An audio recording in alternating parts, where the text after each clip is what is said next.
પાર્થને કહો ચડાવે બાણ, હવે યુદ્ધ એ જ કલ્યાણ. યુદ્ધ એ જ કલ્યાણ. યુદ્ધ હવે છડાઈ ગયું છે. શિક્ષણ રૂપી યુદ્ધ ખેલી નાખવાનું છે આજે. મિત્રો, આ વર્ષે ટેટ ટાટ પાસ કરીને રહેવાનું છે.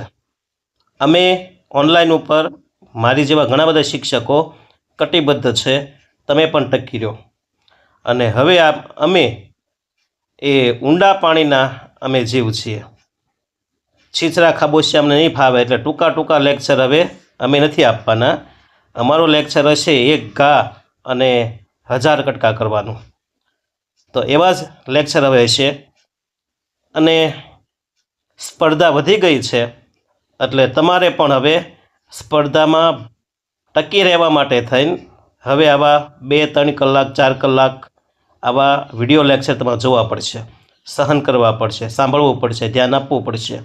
અને એક નોટિસ કરજો, ખાસ યાદ રાખજો, જેમ 20-25 હજાર ઓફલાઈન બેચ લઈને તમે બુક બનાવો છો એ જ રીતના તમે જો ઓનલાઈન યુટ્યુબના લેક્ચરને તમે લખવાનું રાખો ને તો એટલો જ તમને પ્રતિસાદ મળશે. એટલે આ લેક્ચર હોય કે બીજા કોઈ શિક્ષકના લેક્ચર હોય એમના વિડીયોમાંથી તમારે લખવાનું રાખવાનું અને તમારી બુક પછી વાંચો ને મજા આવશે. બરાબર?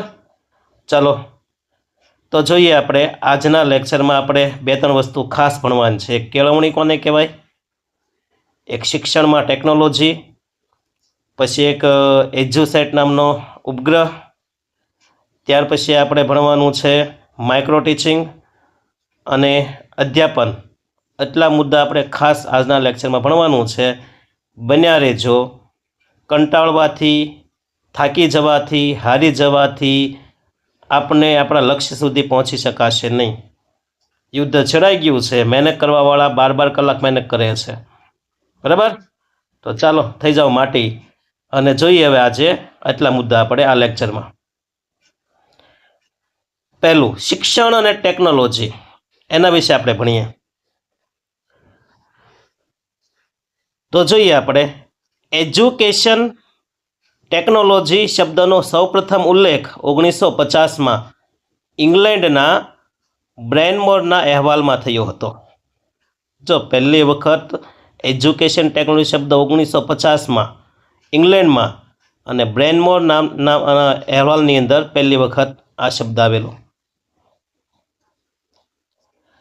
શૈક્ષણિક ટેકનોલોજીને 3 ભાગમાં વર્ગીકૃત કરનાર લુન્સ ડે ઇન હતા. આ જે ટેકનોલોજી છે ને 3 ભાગ કોણે પાડ્યા?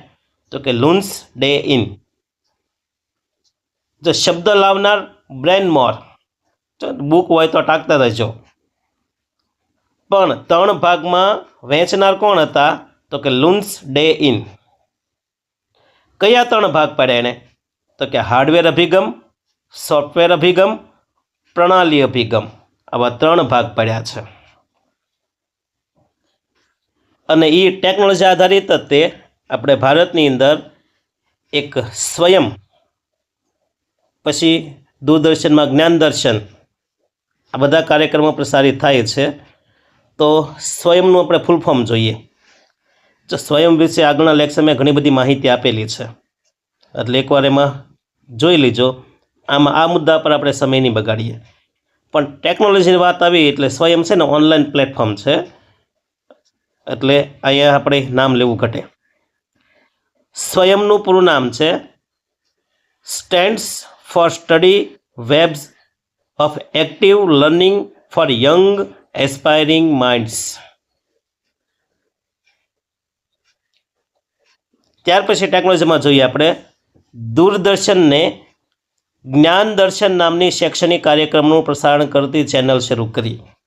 જે દૂરદર્શન કહેવાય ને એણે પણ એક શૈક્ષણિક કાર્યક્રમ પ્રસારણ કરતી ચેનલ શરૂ કરી. નામ છે એનું જ્ઞાન દર્શન. પછી જોઈએ આપણે આ શૈક્ષણિક ટેકનોલોજીમાં, એજ્યુકેશન ટેકનોલોજીમાં રેડિયો, ટેલિવિઝન, કોમ્પ્યુટરનો ફાળો તો છે જ તે. કઈ રીતના આપણે જોઈએ, મતલબ કે થોડીક બેઝિક માહિતી. તો પહેલાં જોઈએ આપણે રેડિયો. રેડિયોની શોધક કોણ હતા? તો ગુગ્લિએલ્મો માર્કોની. આપણે ખાલી માર્કોની નામથી ઓળખીએ છીએ પણ રેડિયોના શોધક હતા માર્કોની. ક્યારે શોધ કરી રેડિયોની? 1895માં તેમણે પ્રથમ વખત રેડિયો સિગ્નલ મોકલવામાં એમને સફળતા મેળવી હતી. પછી જોઈએ આપણે ટેલિવિઝન, ટીવી. એના શોધક છે ફિલો ફ્રાન્સવર્થ અને જ્હોન લોગી બેયર્ડ. ક્યારે? તો કે 1925માં જ્હોન લોગી બેયર્ડ દ્વારા પ્રથમ મિકેનિકલ ટેલિવિઝનનું પ્રદર્શન કરવામાં આવ્યું. એટલે તેને આપણે જ્હોન બેયર્ડને ટેલિવિઝનના પિતા કહેવાય. 1927માં ફિલો ફ્રાન્સવર્થ દ્વારા પ્રથમ ઇલેક્ટ્રોનિક ટેલિવિઝનની શોધ કરવામાં આવી, જે આજના ટીવીનો પાયો છે. અત્યારે જે આપણે જોઈએ છે તે. ત્રીજું, કમ્પ્યુટર. તો કમ્પ્યુટરની શોધ અલગ અલગ તબક્કામાં થઈ છે. અત્યારે આપણે જે કમ્પ્યુટર જોઈએ છે એક સાથે એનું સંશોધન થયું નથી. પહેલાં સાવ સાદું અને સરળ કમ્પ્યુટર હતું. તો જોઈએ એમના વિશે માહિતી કે કોમ્પ્યુટરના શોધક એટલે એમના પિતા છે ચાર્લ્સ બેબેજ.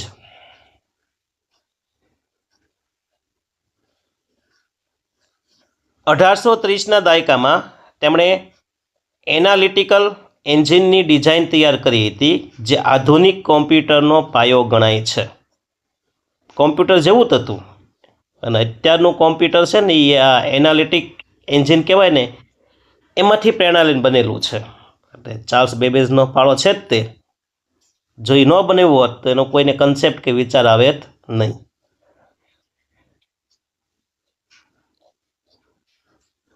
પ્રથમ ઇલેક્ટ્રોનિક કોમ્પ્યુટર તો કે જેની શોધ જે પ્રેસ્પર એક્ટ અને જ્હોન મોચલી દ્વારા 1945માં કરવામાં આવી હતી. હવે આવશે પર્સનલ કોમ્પ્યુટર, પીસી. 1970ના દાયકામાં આલ્ટેયર 8800 અને ત્યારબાદ એપલ અને IBM દ્વારા તેને લોકપ્રિય બનાવવામાં આવ્યું હતું. તો આ થઈ ગયો થોડોક ઇતિહાસ કોનો? ટેકનોલોજીક સાધનનો. હવે જોઈએ આપણે જ્ઞાન દર્શન ચેનલમાં દૂરદર્શનના સહયોગી MHRD અને ઇગ્નુ છે. યાદ રાખજો, દૂરદર્શન દ્વારા જે જ્ઞાન દર્શન ચેનલ ચાલે છે એના સહયોગી કોણ છે? તો કે MHRD અને ઇગ્નુ.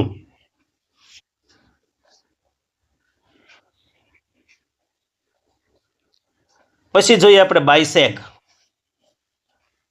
તો પહેલાં તો બાયસેગનું પૂરું નામ જોઈએ. જો બાયસેગ ટેકનોલોજી જ છે ને, શિક્ષણની અંદર ટેકનોલોજી જ છે. બાયસેગનું પૂરું નામ Bhaskaracharya institute of space applications and Jio informatics. B એટલે ભાસ્કરાચાર્ય, આઈ એટલે ઇન્સ્ટિટ્યૂટ, એસ એટલે સ્પેસ, એ એટલે એપ્લિકેશન્સ અને જી એટલે જીઓ ઇન્ફોર્મેટિક્સ.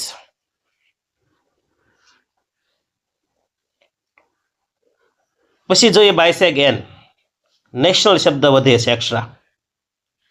તો એનું પૂરું નામ જોઈએ આપણે તો Bhaskaracharya national institute for space application and Jio informatics. તો ત્યાં નેશનલ શબ્દનો વધારો થયો એન એટલે. એમની સ્થાપના તો કે ગાંધીનગરમાં થઈ. કઈ જગ્યાએ? અમદાવાદ ગાંધીનગર હાઈવે પર છે. તો બાયસેગનું વડું મથક ક્યાં આવેલું છે એની ઓફિસ? તો ગાંધીનગર. દરરોજ 2020થી તેને રાષ્ટ્રીય સ્તરની સ્વાયત્ત સંસ્થા બાયસેગ એનનો દરજ્જો મળ્યો છે. જો 2020થી સ્વાયત્ત સંસ્થા બની ગઈ છે, જે ભારત સરકારના ઇલેક્ટ્રોનિક્સ અને માહિતી ટેકનોલોજી મંત્રાલય હેઠળ કામ કરે છે.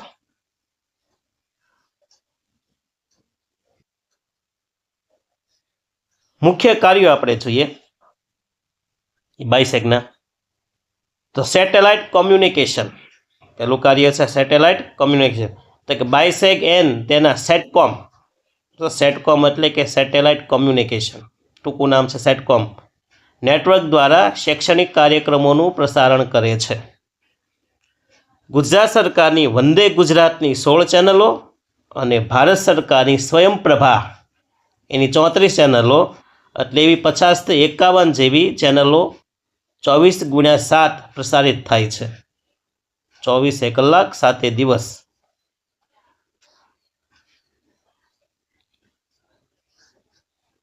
પછી જોઈએ બાયસેગ દ્વારા GIS એટલે કે જીઓ ઇન્ફોર્મેટિક્સ, અને એ સેવા પણ મળે છે આપણે બાયસેગ દ્વારા. શા માટે છે એ GIS? તો GISનું પૂરું નામ જીઓ ઇન્ફોર્મેટિક્સ. તે નકશા આધારિત માહિતી પ્રણાલી તૈયાર કરે છે. ખેતી, આપત્તિ વ્યવસ્થાપન, શહેરી વિકાસ અને જળ સંસાધન જેવા ક્ષેત્રોમાં આયોજન માટે ટેકનોલોજી પૂરી પાડે છે. જોઈએ શિક્ષણ અને તાલીમ. બાયસેગ એન એકેડેમી દ્વારા વિદ્યાર્થીઓને શિક્ષણ અને તાલીમ કઈ રીતના મળે એ જોઈએ.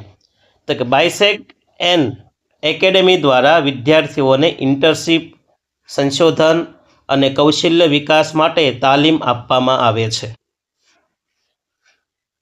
બાયસેગ દ્વારા શિક્ષકોને તાલીમ પણ અપાય છે, યાદ રાખજો, કૌશલ્ય વિકાસ માટે.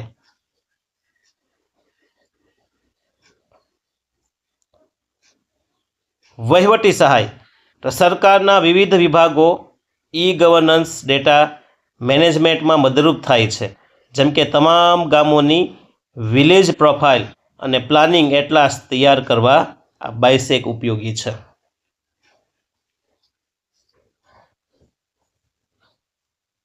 અને હવે જોઈએ મહત્વનો મુદ્દો. ક્યાંય જવાનું નથી, ભણવાનું જ છે આપણે, અને હવે શિક્ષક બને પાર કરવાનું છે. હવે યુદ્ધ એ જ કલ્યાણ છે. જોઈએ હવે એજ્યુસેટ. આ એજ્યુસેટનું બીજું નામ છે ને GSAT-3 છે. આ ઉપગ્રહ છે, એજ્યુસેટ નામનો ઉપગ્રહ છે, અને ઉપગ્રહ પણ આપણે શિક્ષણમાં મદદ કરે છે. એ આજે આપણે જોવાનું છે. વચ્ચે અપીલ, જો વિડીયો ગમ્યો હોય તો લાઈક કરજો, ઓલું સબસ્ક્રાઈબ કરજો. અપેક્ષા અમને થોડીક હોય ભાઈ તમારી પાસે, અને ગમ્યો હોય અને ઉપયોગી હોય તો તમારા મિત્રોને પણ જાણ કરજો કે ભાઈ આમાં ખોટી વાતો નથી, બરાબર છે, આમાં માત્ર કન્ટેન્ટ બેઝ ઉપર હાલે છે. પુસ્તક વાંચો, આ બોલતું પુસ્તક માની લેવાનું. એ ક્યાં હે? બોલતા પુસ્તક હે. ઓકે, થેન્ક યુ મદદ કરવા માટે. જોઈએ એજ્યુસેટ. જો એજ્યુસેટ એનું બીજું નામ શું છે? GSAT-3. આ એક ઉપગ્રહ છે જે આપણે શિક્ષણમાં મદદ કરે છે. જો ટોપિક લખતા જજો. જોઈએ આપણે એજ્યુસેટની વાત. તો એજ્યુસેટ છે ને લોન્ચ કરવામાં આવ્યો, કારણ કે ઉપગ્રહ છે. તો ક્યારે લોન્ચ કર્યો? 20 સપ્ટેમ્બર 2004ના રોજ. હવે એમના વિશે આપણે થોડીક માહિતી મેળવીએ. કઈ સંસ્થા દ્વારા આ લોન્ચ કરવામાં આવ્યો? તો કે આ ઉપગ્રહ ભારતીય અવકાશ સંશોધન સંસ્થા ISRO દ્વારા તૈયાર અને લોન્ચ કરવામાં આવ્યો હતો.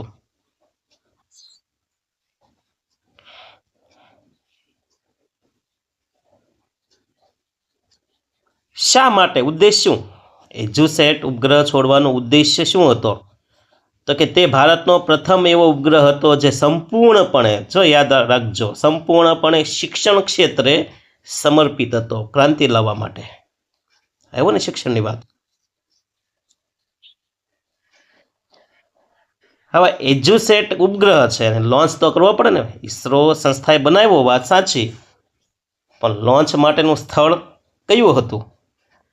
તો કે તેને આંધ્રપ્રદેશના શ્રીહરિકોટા ખાતે સતીશ ધવન સ્પેસ સેન્ટર પરથી લોન્ચ કરવામાં આવ્યો હતો.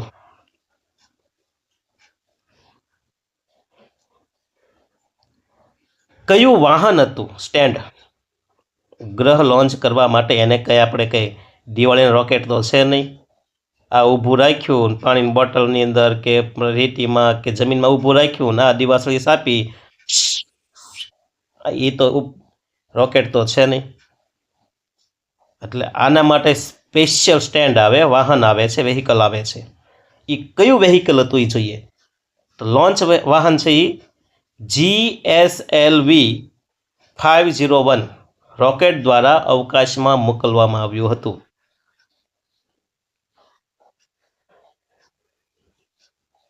ઉપયોગ. તેના મુખ્ય હેતુ છે અંતરિયાળ વિસ્તારમાં ટેલિવિઝન અને ઇન્ટરેક્ટિવ ક્લાસરૂમ દ્વારા ગુણવત્તાયુક્ત શિક્ષણ પહોંચાડવાનો હતો. જો દૂરવર્તી શિક્ષણ આપને આપે છે. સાવ અંતરિયાળ ગામડા હોય ને ત્યાં સુધી પણ ભારતના ખૂણે ખૂણે એજ્યુકેશન પહોંચવું જોઈએ મિત્રો. આ એનો હેતુ હતો.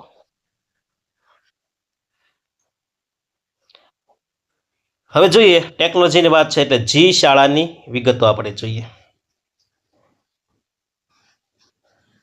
તો ધોરણ 1 થી 12ના ગુજરાતી માધ્યમના વિદ્યાર્થીઓ માટે તૈયાર કરવામાં આવેલી એપ્લિકેશન છે જી શાળા.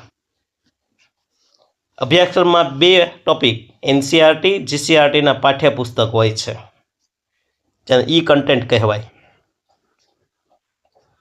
મુખ્ય સુવિધા શું છે એમાં જી શાળામાં? તમે એનિમેટેડ વિડીયો છે, પછી સ્વમૂલ્યાંકન છે, વર્ચ્યુઅલ લેબ છે, LMS એટલે કે લર્નિંગ મેનેજમેન્ટ સિસ્ટમ પણ છે. જોઈએ એનિમેટેડ વિડીયો કયા છે. તો કે વિષયોને સમજવા માટે 2D અને 3D એનિમેશન અને તજજ્ઞ શિક્ષકોના વિડીયો લેક્ચર્સ અપલોડ થયેલા છે જી શાળામાં. સ્વમૂલ્યાંકન. પ્રકરણના અંતે ક્વિઝ અને પ્રશ્નોત્તરી દ્વારા વિદ્યાર્થી પોતાની પ્રગતિ ચકાસી શકે. અને તમારે પણ ટેટ ટાટમાં કેટલું આવડે છે એ તપાસવું હોય તો પેપર સેટ વધુમાં વધુ સોલ્વ કરવાના. હવે ઓનલાઈન પણ આવે છે, ઓફલાઈન પણ આવે છે. વર્ચ્યુઅલ લેબ જોઈએ આપણે. તો વિજ્ઞાન જેવા વિષયો માટે પ્રયોગોના વર્ચ્યુઅલ નિદર્શન માટે આ લેબ સુવિધા ઉપલબ્ધ છે જી શાળાની અંદર. ઓનલાઈન લેબ કહી શકાય.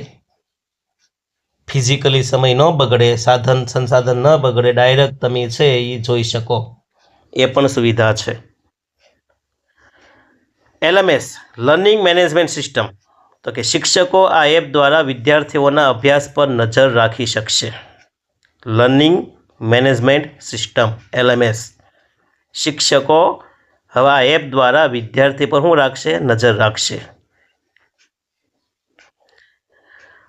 હવે જી શાળામાં લોગિન પ્રક્રિયા કઈ રીતના છે? તો કે વિદ્યાર્થીઓ માટે કઈ રીતના છે જુઓ. વિદ્યાર્થીનો 18 આંકડાનો નંબર નાખવાનો, જેને આપણે UID નંબર કે આધાર ડાઇસ નંબર કહી શકાય, CTS ID પણ કહી શકાય, સ્ટુડન્ટ ID પણ કહી શકાય. 18 આંકડાનો નંબર નાખવાનો અને લોગિન કરવાનું. તો 1 માર્કનો પ્રશ્ન બની ગયો કે આધાર ડાઇસ નંબર UID નંબર કેટલા આંકડાનો હોય છે? 18 અંકનો હોય. પછી શિક્ષકો માટે એને લોગિન કરવું હોય તો ટીચર આઈડીનો નંબર નાખવાનો, જે સરકાર દ્વારા શિક્ષકોને મળે છે. 8 અંકનો હોય. કેટલા અંકનો હોય? 8. તો આ પણ 1 માર્કનો પ્રશ્ન છે, યાદ રાખવો ઘટે. પછી જોઈએ આપણે દીક્ષા. તો દીક્ષાનું પહેલાં પૂરું નામ જોઈએ. તો દીક્ષાનું પૂરું નામ છે digital infrastructure four knowledge sharing. આવું એનું નામ છે. લખજો, સાથે લખજો,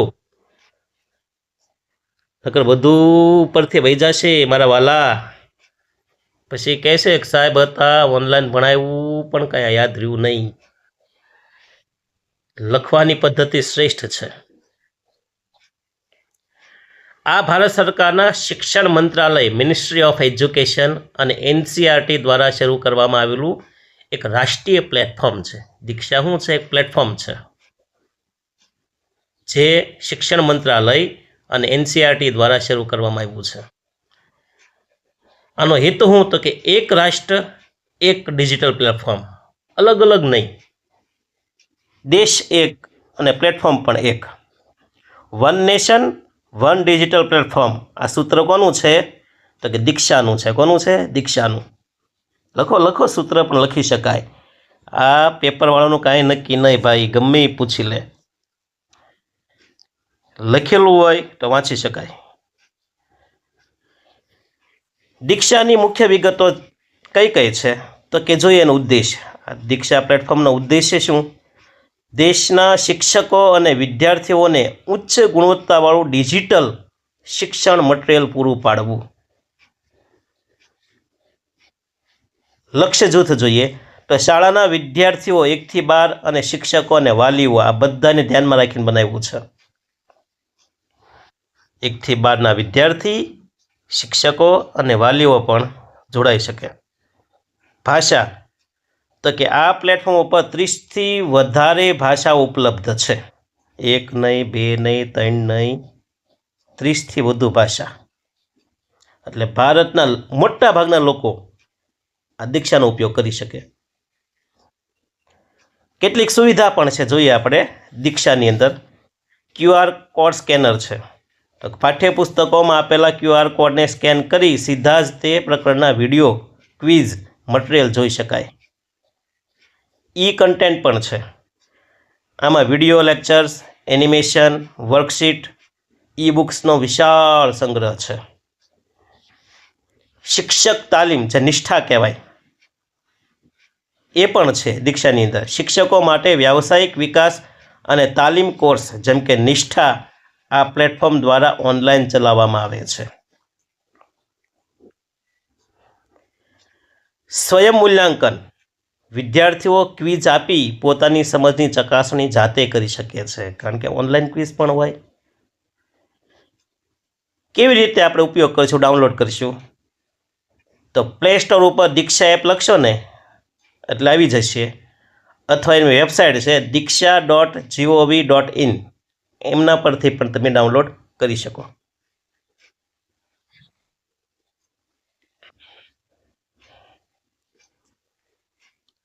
હવે દીક્ષાની સાથે જોઈએ, હમણાં વચ્ચે નામ આવ્યું હતું નિષ્ઠા, જે શિક્ષકોની તાલીમ માટે છે. નિષ્ઠાનું પૂરું નામ શું પૂછી શકે ભાઈ, પૂછી શકે. એક અક્ષર પણ પૂછાશે હો. નિષ્ઠાની અંદર ટીનો અર્થ શું થાય, એચનો અર્થ શું થાય? તો આવું કેની છે ને કેળવણી નિરીક્ષકની એક્ઝામ, એમાં આવું પૂછાણું તો જોઈ લીજો. કહેતા નહીં કે સાહેબે કીધું નહીં એમ. નિષ્ઠાનું પૂરું નામ જોઈએ તો નિષ્ઠાનું પૂરું નામ જોઈએ તો national initiative for school heads and teachers holistic advancement.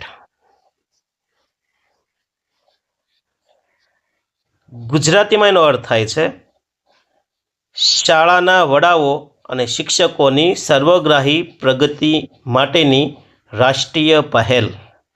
શરૂઆત એમ. હવે આ જે છે નિષ્ઠા, એને આપણે થોડાક હેતુની જોઈએ. તો પ્રાથમિક અને માધ્યમિક સ્તરના શિક્ષકો અને શાળાના આચાર્યોને આધુનિક શિક્ષણ પદ્ધતિઓથી સજ્જ કરવા. જો આ બાળકો માટે નથી નિષ્ઠા, યાદ રાખજો, નિષ્ઠા કોના માટે છે? શિક્ષકો માટે છે અને તાલીમ માટે છે. અમલીકરણ, આ તાલીમ મુખ્યત્વે દીક્ષા પોર્ટલ દ્વારા ઓનલાઈન આપવામાં આવે છે. તો દીક્ષા પોર્ટલ ઉપર ઉપલબ્ધ છે. નિષ્ઠા છે કે કઈ જગ્યાએ મળશે તમને? દીક્ષા નામનું પોર્ટલ છે ને ત્યાં મળી રહેશે. તેમાં સમાવેશી શિક્ષણ આવી જાય. તો નિષ્ઠાની અંદર ICTનો ઉપયોગ, બાળકોનું સ્વાસ્થ્ય, સુરક્ષા જેવા મહત્ત્વના વિષયો આવરી લેવામાં આવે છે. તો અહીંયા આપણે એક મુદ્દો પૂરો કર્યો. કયો? શિક્ષણમાં ટેકનોલોજી. હવે બહુ મહત્ત્વનો મુદ્દો છે.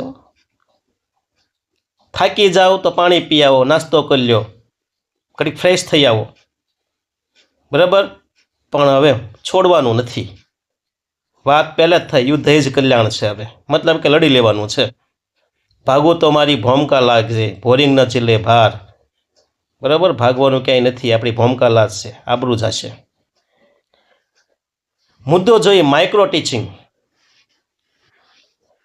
તો માઇક્રો ટીચિંગ એ શિક્ષક પ્રશિક્ષણ માટેની એક પ્રયોગશાળા પદ્ધતિ છે, જો શિક્ષકો માટે ખાસ છે, જેનો હેતુ શિક્ષકોમાં ચોક્કસ અધ્યાપન કૌશલ્યોનો વિકાસ કરવાનો છે.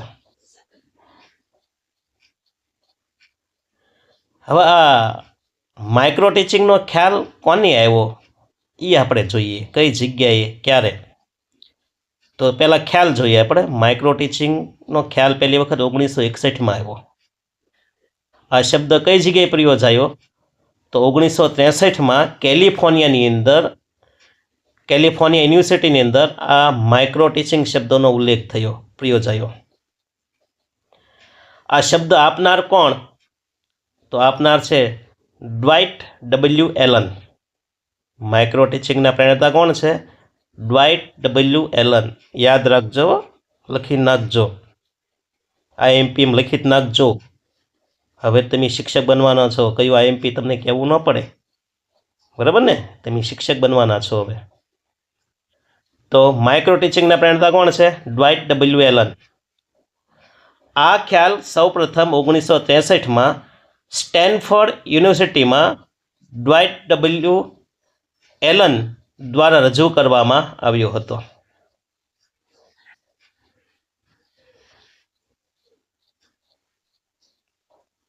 મુખ્ય લાક્ષણિકતાઓ જોઈએ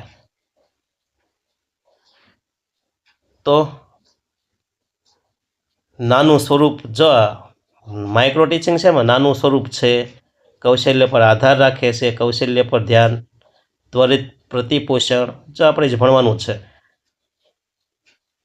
પાઠ આયોજન આવી ઘણું બધું આવે છે. જોઈએ આપણે મુખ્ય લાક્ષણિક. પહેલું નાનું સ્વરૂપ. તો માઇક્રો ટીચિંગમાં જે વિદ્યાર્થીની સંખ્યા હોય ને 5 થી 10 હોય. જો આ પ્રશ્ન પૂછાય છે કે માઇક્રો ટીચિંગમાં વિદ્યાર્થીની સંખ્યા કેટલી હોય? સાવ ઓછી સંખ્યા હોય, નાનો વર્ગ હોય, 5 થી 10. અને કેટલા સમય ભણાવવાનું હોય, મતલબ કે એનો માઇક્રો ટીચિંગનો સમયગાળો તો 5 થી 10 મિનિટ. વિદ્યાર્થી એટલા, મિનિટે એટલી. વિષય વસ્તુનો એક ખૂબ નાનો હોય છે, કન્સેપ્ટ હોય, નાનો તો કન્સેપ્ટ સમજાવવાનો, એક સાથે આખો પાઠ પૂરો કરવો એમ નહીં. પછી જો આ કૌશલ્ય પર ધ્યાન વધુ આપે છે.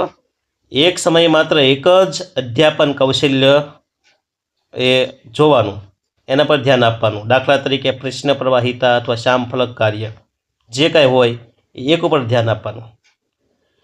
ત્વરિત પ્રતિપોષણ, ફીડબેક આપવાનું. પાઠ પૂરો થયા પછી તરત જ નિરીક્ષકે સાથી તાલીમાર્થીઓ દ્વારા સુધારા સૂચવવામાં આવે છે. જો બીએડની અંદર ને અત્યારે બહુ હાઈફાઈ લેવલે ચાલે છે અત્યારે. માઇક્રો ટીચિંગ ચક્ર જોઈએ તો ભારતીય સંદર્ભમાં એનસીઆરટી મુજબ આ ચક્ર 36 મિનિટનું હોય છે. કેટલા મિનિટનું હોય? 36 મિનિટનું. કઈ રીતના 36 થાય આપણે જોઈએ. પાઠ આયોજનમાં જુઓ, પહેલાં અધ્યયન 6 મિનિટ, જે નાના જૂથને ભણાવવું. પછી પ્રતિપોષણ એટલે ચર્ચા અને સુધારા જણાવવા, એ પણ 6 મિનિટ.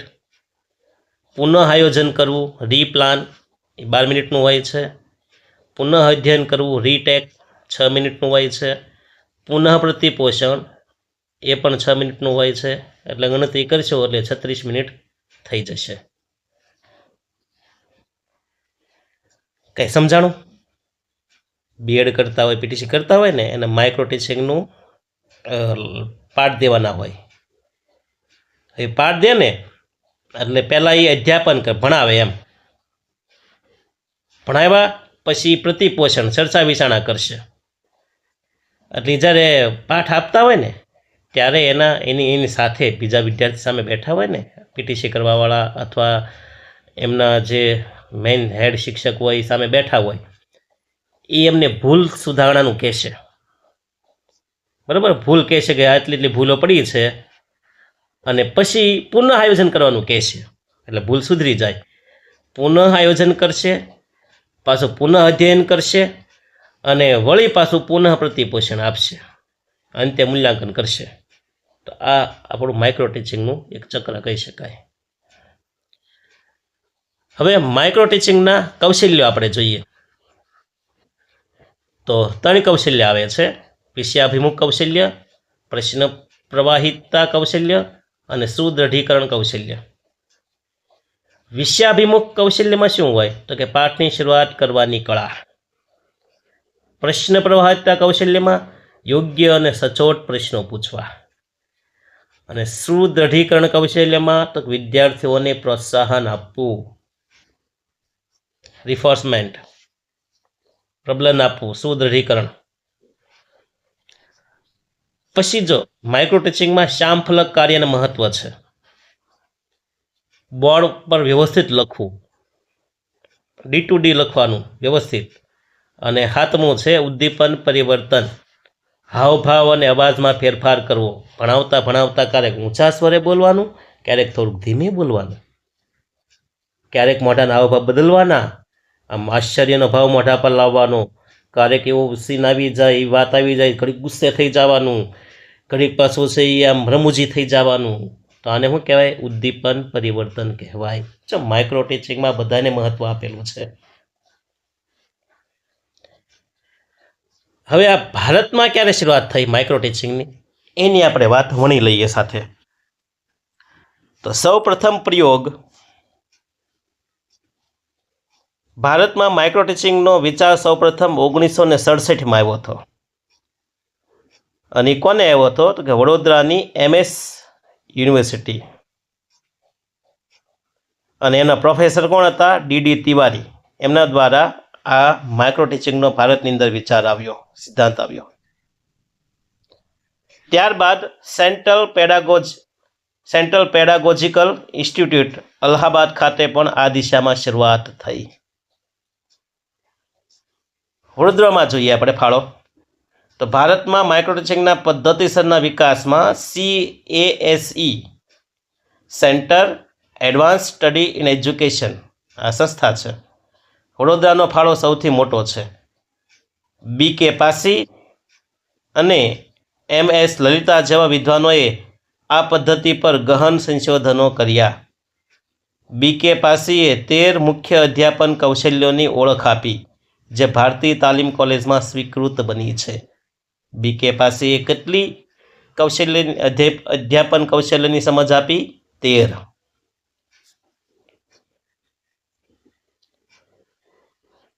ગુજરાતમાં જેમ સ્વીકાર થયો એમ રાષ્ટ્ર લેવલે આ માઇક્રો ટીચિંગનો આપણે સ્વીકાર થયો એની થોડીક વાત લઈ લઈએ.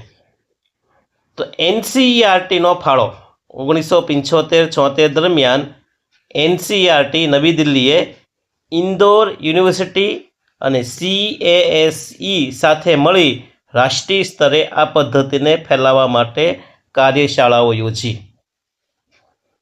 2 સંસ્થાનો ફાળો છે, ઇન્દોર યુનિવર્સિટી અને CASE બરોડા. ભારતીય માઇક્રો ટીચિંગ ચક્ર. તો ભારતીય પરિસ્થિતિને અનુરૂપ NCERTએ 36 મિનિટનું ભારતીય માઇક્રો ટીચિંગ ચક્ર તૈયાર કર્યું, જે આજે પણ BEd DLEDના અભ્યાસક્રમની અંદર આવે છે. અહીંયા એક વચ્ચે યાદ રાખજો કે ભારતીય માઇક્રો ટીચિંગનું ચક્ર કેટલા મિનિટનું હોય છે? 36 મિનિટ. કેટલી? 36 મિનિટ. તમે તેમ કહો સાહેબ ટીચિંગ 36 મિનિટ હોય, તમે તો આ કલાકના લેક્ચર લ્યો છો. એટલે આ બાળકો માટે છે, તમે શિક્ષકો છો, બાળકો કરતાં તમારી અંદર 3-4 ગણી કેપેસિટી હોય, તમે કેપેબલ છો, તમે જેવા તેવા નથી, યુ આર સ્ટ્રોંગ. એટલે તમને 1-2 કલાક લેક્ચર હોય ને તો તમે ખમતીધર કહેવા ભાઈબંધ, ભણી લેવાય. હવે માઇક્રો ટીચિંગની કેટલીક વ્યાખ્યાઓ છે, અલગ અલગ વ્યક્તિ આપેલી છે, જોઈએ આપણે. પહેલી વ્યાખ્યા છે ડ્વાઇટ W. એલન. તો માઇક્રો ટીચિંગ એ અધ્યાપનનું એવું સંક્ષિપ્ત રૂપ છે જે વર્ગનું કદ અને સમયની મર્યાદા ઘટાડે છે. 1966માં આવું કીધું એણે. વર્ગનું કદ ઘટાડી દે, સમયની મર્યાદા. કારણ કે વર્ગનું કદ ઓલા 40-50 બાળકોની જગ્યાએ 5-10 જ બાળકો હોય, એટલે વર્ગનું કદ ઘટી ગયું.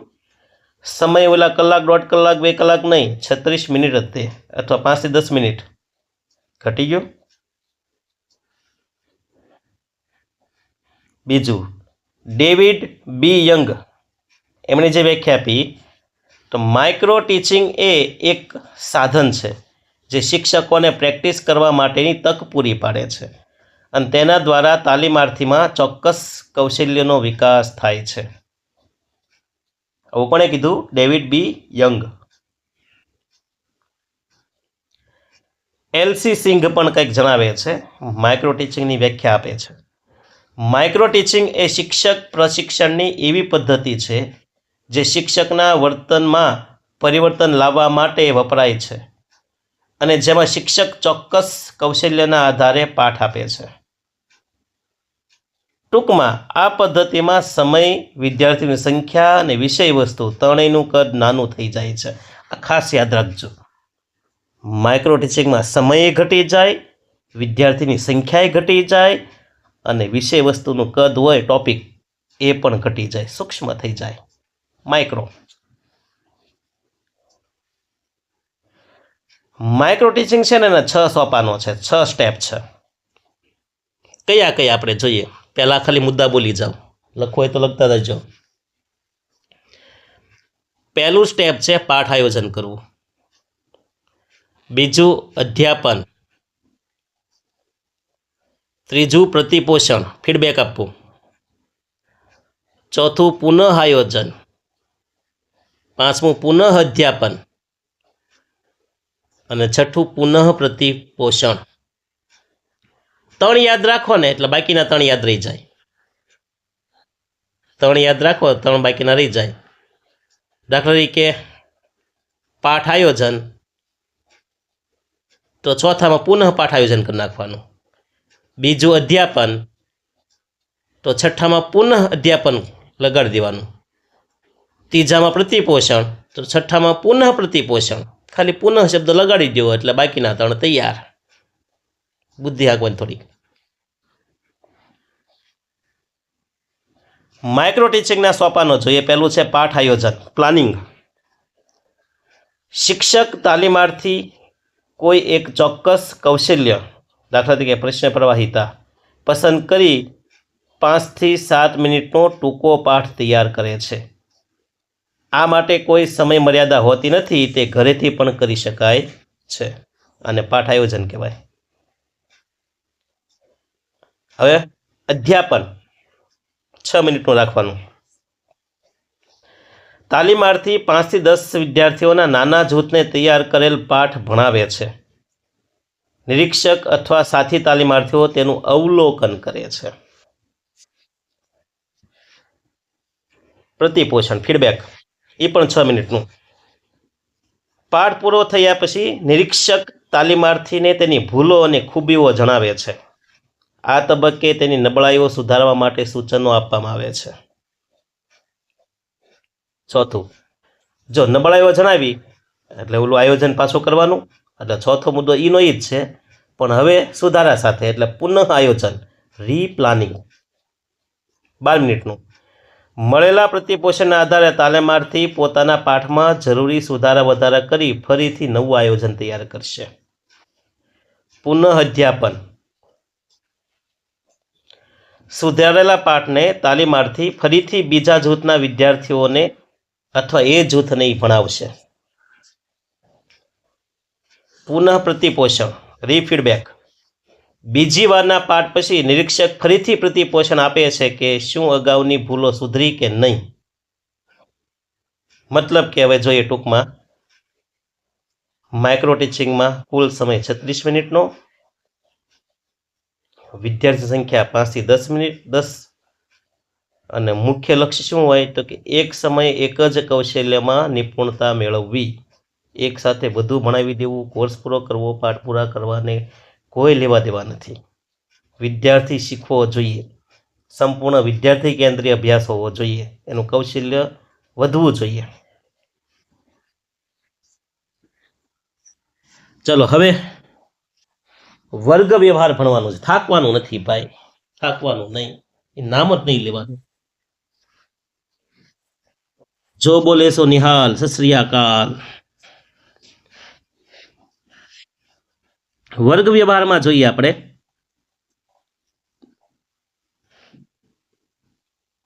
વર્ગ વ્યવહાર ઇંગ્લિશમાં કહેવાય ક્લાસરૂમ ઇન્ટરેક્શન. તો વર્ગમાં છે ને શિક્ષક અને વિદ્યાર્થીઓ વચ્ચે શાબ્દિક અને અશાબ્દિક આંતરક્રિયા થાય છે. બોલે એ શાબ્દિક, બોલવા સિવાયના જે હાવભાવ હલનચલન અશાબ્દિક કહેવાય. શિક્ષણ પ્રક્રિયાને જીવંત અને અસરકારક બનાવવા માટે વર્ગ વ્યવહાર ખૂબ મહત્વનો ભાગ ભજવે છે.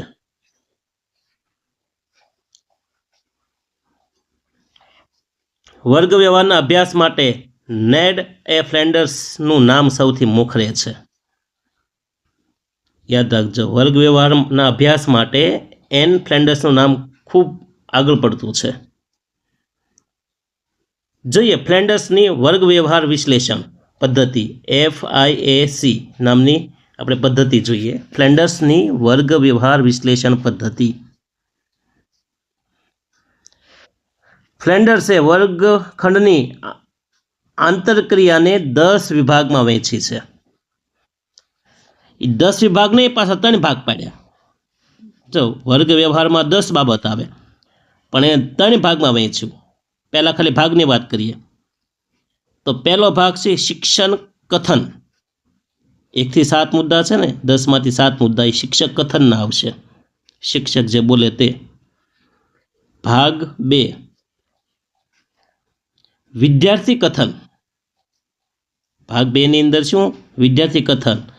10 માંથી 8મો 9મો મુદ્દો છે ને વિદ્યાર્થી કથનનો હોય છે. અને ત્રીજો ભાગ મૌન અથવા મૂંઝવણ, સાયલેન્સ અને કન્ફ્યુઝન. એમાં એક જ મુદ્દો છે 10મો છેલ્લો, એ મૌન અને મૂંઝવણ ત્રીજા ભાગમાં આવે છે. તો કેટલા ભાગ પાડ્યા જુઓ તો. ફ્લેન્ડર્સે વર્ગ વ્યવહારના 10 પ્રકાર આપ્યા છે, 10 ભાગમાં વહેંચ્યું, પણ એના ભાગ પાછા 3 જ પાડ્યા. શિક્ષક કથન એમાં 7 માહિતી આવશે, વિદ્યાર્થી કથન એમાં 2 માહિતી આવશે, અને મૌન કે મૂંઝવણ એમાં 1. એટલે કુલ કેટલા થશે? 10. તેમાંથી આપણે ભાગ 1 જોઈએ અત્યારે. તો શિક્ષક કથન જે 1 થી 7 ક્રમ આવશે એ બધા શિક્ષક કથનમાં આવશે, ટીચર ટોક. તો શિક્ષક કથનમાં પહેલો આવશે લાગણીઓનો સ્વીકાર, બીજું પ્રશંસા કે પ્રોત્સાહન, સુદૃઢીકરણ, ત્રીજું વિદ્યાર્થીઓના વિચારોનો સ્વીકાર, બરોબર છે. ચોથું પ્રશ્નો પૂછવા, પાંચમું વ્યાખ્યાન કથન આપવું, માહિતી આપવી, છઠ્ઠું સૂચનાઓ આપવી, સાતમું ટીકા કરવી કે સત્તા સ્થાપવી. આ શિક્ષકના માળખામાં આવશે, શિક્ષક કથનની અંદર આવશે ભાગ 1ની અંદર. હવે ભાગ 2ની અંદર 2 મુદ્દા છે. ભાગ 2નું નામ છે વિદ્યાર્થી કથન, સ્ટુડન્ટ ટોક. તો જે 8મો મુદ્દો છે એ વિદ્યાર્થી કથનમાં આવશે. પ્રતિભાવ, શિક્ષકના પ્રશ્નનો ઉત્તર આપશે, પ્રતિભાવ આપશે. 9મું સ્વ ઉપક્રમ, વિદ્યાર્થી પોતે પ્રશ્ન પૂછે અથવા નવો વિચાર રજૂ કરશે. પછી ભાગ 3ની અંદર શું આવશે? મૌન, મૂંઝવણ, શાંતિ, શાંતિ પણ કહી શકાય. તો જ્યારે વર્ગમાં શાંતિ હોય અથવા અવાજ થતો હોય અને કશું સ્પષ્ટ ન હોય તો એને શું કહેવાય? મૌન અથવા મૂંઝવણ. 10 મુદ્દા થઈ ગયા વર્ગ વ્યવહારના. વર્ગ વ્યવહારના પ્રકારો જોઈએ તો વર્ગ વ્યવહારના 2 પ્રકાર છે, શાબ્દિક વ્યવહાર, અશાબ્દિક વ્યવહાર. બોલીને કે પ્રશ્ન પૂછીને થતી જે આંતરક્રિયા હોય ને શાબ્દિક કહેવાય, પણ હાવભાવ, આંખના સંપર્કથી, હાસ્યથી, સ્મિતથી, ઈશારાઓથી જે વ્યવહાર થાય એને અશાબ્દિક વ્યવહાર કહેવાય. ઘણા શિક્ષકો ખાલી સામું જોવે ને કે આ વિદ્યાર્થીને ખબર પડી જાય કે આ સરજી શું કહેવા માંગે છે, મોટા સાહેબ, એ સાહેબ. ત્રીજું આદર્શ વર્ગ વ્યવહારના લક્ષણો. સારામાં સારો વર્ગ વ્યવહાર કોને કહેવાય? તો શીખવા જવું. તમે શિક્ષક બનો તો ધ્યાન રાખજો બાપા. પહેલું છે જો આદર્શ વ્યવહારમાં પહેલું હું, શિક્ષક અને વિદ્યાર્થી વચ્ચે દ્વિમાર્ગી સંવાદ હોવો જોઈએ, વાતચીતની આપલે થતી હોવી જોઈએ. બીજું લક્ષણ, વિદ્યાર્થીઓને પ્રશ્ન પૂછવાની સ્વતંત્રતા હોવી જોઈએ, ખીજાવાનું નહીં, ધમકાવા નહીં, પ્રશ્ન નહીં પૂછવાનો, ભણવામાં ધ્યાન આપો એવું નહીં. એને કુતૂહલ થાય અને પ્રશ્ન આવતા હોય તો એને પ્રશ્ન પૂછવા દેવાના. ત્રીજું, શિક્ષકે લોકશાહી ઢબે વર્ગનું સંચાલન કરવું જોઈએ, બધાને સરખા રાખવા જોઈએ. સકારાત્મક સુદઢકોનો વધુ ઉપયોગ કરવો જોઈએ. વાહ, શાબાશ, વેરી ગુડ. બરાબર, ખીજાવાનું, ધમકાવાનું, લખણ ખોટા છો, અકલમઠા છો, ગધેડા જેવા છો, આવા નકારાત્મક શબ્દ કોઈ દિવસ નહીં વાપરવાના. શિક્ષકના જીવનમાંથી આ કાઢી જ નાખવાનું. સજા કરવી, શિક્ષા આપવી, ધમકાવવા, બરાબર, ઓછા માર્ક આપીશ, નાપાસ કરીશ, આવી ધમકીઓ તો તમારે ઘરે રાખવાની. બાળકોને હંમેશા સારું જ કહેવાનું. આ સકારાત્મક સુદૃઢકરણ કહેવાય છે.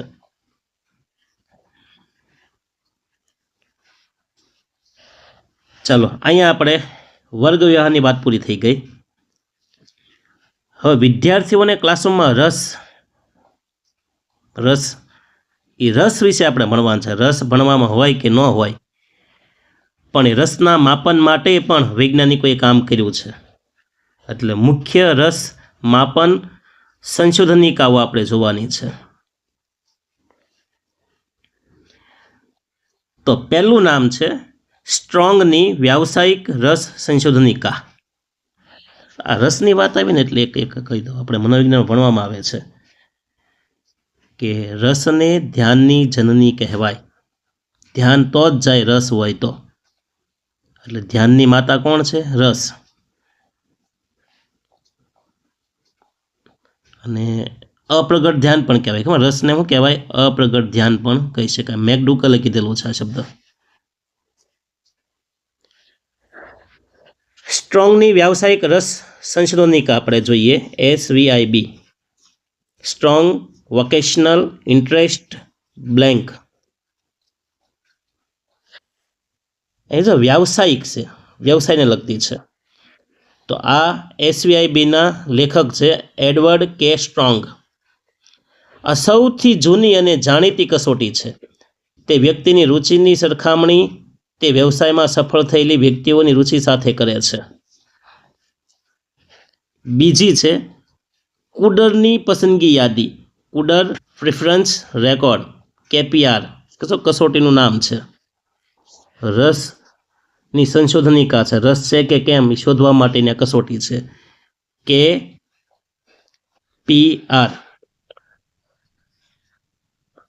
લેખક એના જી ફ્રેડરિક કુડર. આ કસોટીમાં વ્યક્તિને વિવિધ પ્રવૃત્તિઓના જૂથ આપવામાં આવે છે અને તેમાંથી સૌથી વધુ ગમતી વસ્તુ અને સૌથી ઓછી ગમતી પ્રવૃત્તિ પસંદ કરવાની હોય છે. તો જ ખ્યાલ આવે ને રસ છે કે નહીં. તે મુખ્યત્વે 10 ક્ષેત્રો જેમ કે સાહિત્યિક, વૈજ્ઞાનિક, કલાત્મક, સંગીત, આવા 10 ક્ષેત્રો આપેલા હોય. એમાંથી એને સૌથી વધુ કયું ગમે છે અને સૌથી ઓછું કયું ગમે છે એ નક્કી કરવાનું હોય છે. આવી કંઈક છે કુડરની પસંદગીની કસોટી. હજી એક છે આપણે થર્સ્ટનની રસપત્રક, થર્સ્ટન ઇન્ટરેસ્ટ શિડ્યુલ. લેખક એના LL થર્સ્ટન. આ કસોટી વ્યવસાયોની જોડીઓ એટલે કે પેર્સ દ્વારા વ્યક્તિની પસંદગી જાણે છે. હજી ચોથી છે હોલેન્ડની વ્યાવસાયિક પસંદગી સંશોધનિકા, હોલેન્ડ્સ વોકેશનલ પ્રિફરન્સ ઇન્વેન્ટરી, VPI. લેખક એના જ્હોન હોલેન્ડ. તેમણે વ્યક્તિત્વ અને વ્યવસાય વચ્ચેના સંબંધના આધારે RIASEC મોડેલ આપ્યું. Realistic, investigative, artistic, social, enterprising, conventional અને RIASEC મોડેલ કહેવાય છે. હવે ગુજરાતમાં પણ રસ માપન માટેની કેટલીક કસોટી બની છે, જોઈએ આપણે શોધનિકાઓ. તો ડૉક્ટર AG ભટ્ટનું રસ માપન પત્રક, ડૉક્ટર JC પરીખનું વ્યાવસાયિક રસ સંશોધનિકા. રસ માપનનો ઉપયોગ આપણે જોઈએ તો વિદ્યાર્થીઓને ધોરણ 10 કે 12 પછી કયો પ્રવાહ પસંદ કરવો તેમાં મદદરૂપ થાય છે. આ જો સંચિનોદિકાઓ બધી આ કામ કરશે. વ્યક્તિ તેના સ્વભાવ મુજબના વ્યવસાયની પસંદગીમાં માર્ગદર્શન આપશે. હવે આવશે ધ્યાન વિચલન, ધ્યાન વિસ્તાર, ધ્યાન વિચલન. આપણે એમ થાય કે બાળક ભણવામાં ધ્યાન નથી આપતું, પણ અહીંયા કેટલાક મુદ્દા આપણે ધ્યાન વિચલન ન થાય અથવા એકાગ્ર બને તે માટે પણ કેટલો ખ્યાલ આપેલો છે આપણે જોઈએ. મનોવિજ્ઞાનમાં 1854માં સર વિલિયમ હેમિલ્ટનનો ફાળો એ ધ્યાન વિસ્તાર કે ધ્યાન વિચલનમાં મુખ્ય છે.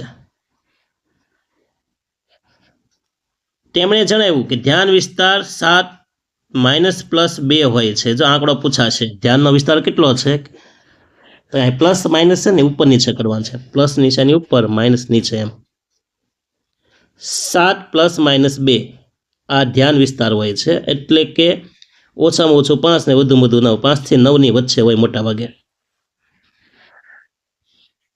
તેમના મહત્વના યોગદાન નીચે મુજબ છે. તેને ધ્યાન વિસ્તારનો ખ્યાલ આપ્યો છે.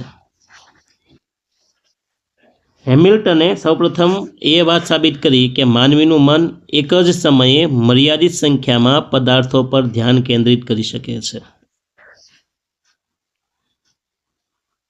અને આવું એણે છે ને લખોટીઓના પ્રયોગથી કર્યું. એક ખૂબ જ સાદો પણ પ્રભાવશાળી પ્રયોગ કર્યો હતો.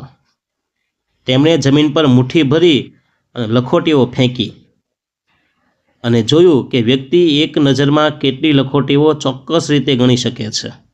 હાથમાં લેવાની હોય, 10, 12, 5 એમ હોય હાથમાં, ફેંકવાની અને સામે વ્યક્તિને કહેવાનું કે હાલ ભાઈ ગણ કેટલી છે. એ ગતિમાન જે લખોટીઓને ગણવાની. નિષ્કર્ષ એ જે કસોટી છે એને લખોટીઓ ગણવાનું. તેમના અવલોકન મુજબ જો લખોટીઓ 6 કે 7થી વધુ હોય તો વ્યક્તિ તેને એક સાથે ઓળખી શકતી નથી. કેમ ગણતરી કરો? એક સાથે આ મુઠ્ઠીમાંથી આમ ઘા કરો, ફેંકો, આમ દળતી જતી હોય આપણે જમીન ઉપર, તો માંડ 2, 3, 4 ગણીએ ને કે પસાર થઈ જાય. એટલે 6 કે 7થી વધુ લખોટી ફેંકો ને તો એ એક સાથે ગણી શકતી નથી. આ મર્યાદાને તેમણે અવબોધનો વિસ્તાર તરીકે ઓળખાવ્યો છે.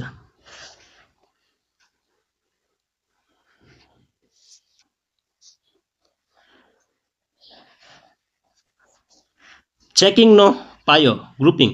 તેમણે એ પણ નોંધ્યું કે લખોટીઓને જૂથમાં ગોઠવવામાં આવે તો વ્યક્તિ વધુ સંખ્યામાં પદાર્થો યાદ રાખી શકે છે. આ બરોબર છે. આપણે કોઈનો મોબાઈલ નંબર યાદ રાખવાનો હોય, તો તમે આમ એક આંકડો યાદ રાખો તો નહીં યાદ રહે તમને. 2, 3, 3 કે 4 ની જોડી બનાવશો ને તો યાદ રહી જશે. બરાબર? 9, 5, 2, 2, 2, 1, 3, 0. આમ યાદ રાખવાનું થયું હોય તો અઘરું પડે, પણ 95, 74, 222, 130 જો આમ નંબર યાદ રાખવાનો થયો હતો તો એ ઝડપથી યાદ રહી જાય. મતલબ કે ગ્રુપ બનાવી નાખો ને યાદ શક્તિ વધે. યાદ રાખવા જેવી બાબત, હેમિલ્ટને આ પાયાનો વિચાર આપ્યો હતો, પરંતુ પાછળથી J.M. કેટલ એને ટેચિસ્ટોસ્કોપ સાધન દ્વારા આ પ્રયોગને વધુ વૈજ્ઞાનિક બનાવ્યો. બોલો, ઓલાએ ખાલી પ્રયોગ કર્યો હેમિલ્ટને, તો J.M. કેટલે ટેચિસ્ટોસ્કોપ નામનું એક સાધન બનાવી નાખ્યું. બોલો, ટેસ્ટિંગ માટેનું એક એણે શું બનાવ્યો? સાધન બનાવ્યું. અને ધ્યાન વિચલન કે ધ્યાન વિસ્તાર માપવા માટે એને તૈયાર કર્યું. ધ્યાન વિસ્તાર માપવા માટે મનોવિજ્ઞાનમાં ટેચિસ્ટોસ્કોપ સાધનનો પ્રયોગ કરવામાં આવ્યો. આ પ્રયોગનો મુખ્ય હેતુ એ જાણવાનો છે કે વ્યક્તિ ખૂબ જ ટૂંકા સમયમાં, સેકન્ડના 100માં ભાગે, એમ માઇક્રોસેકન્ડમાં, કેટલા પદાર્થો કે અક્ષરો પર એકસાથે ધ્યાન આપી શકે. આવું એને મશીન ગોત્યું, બનાવ્યું. સાધન છે એ ટેચિસ્કોપ.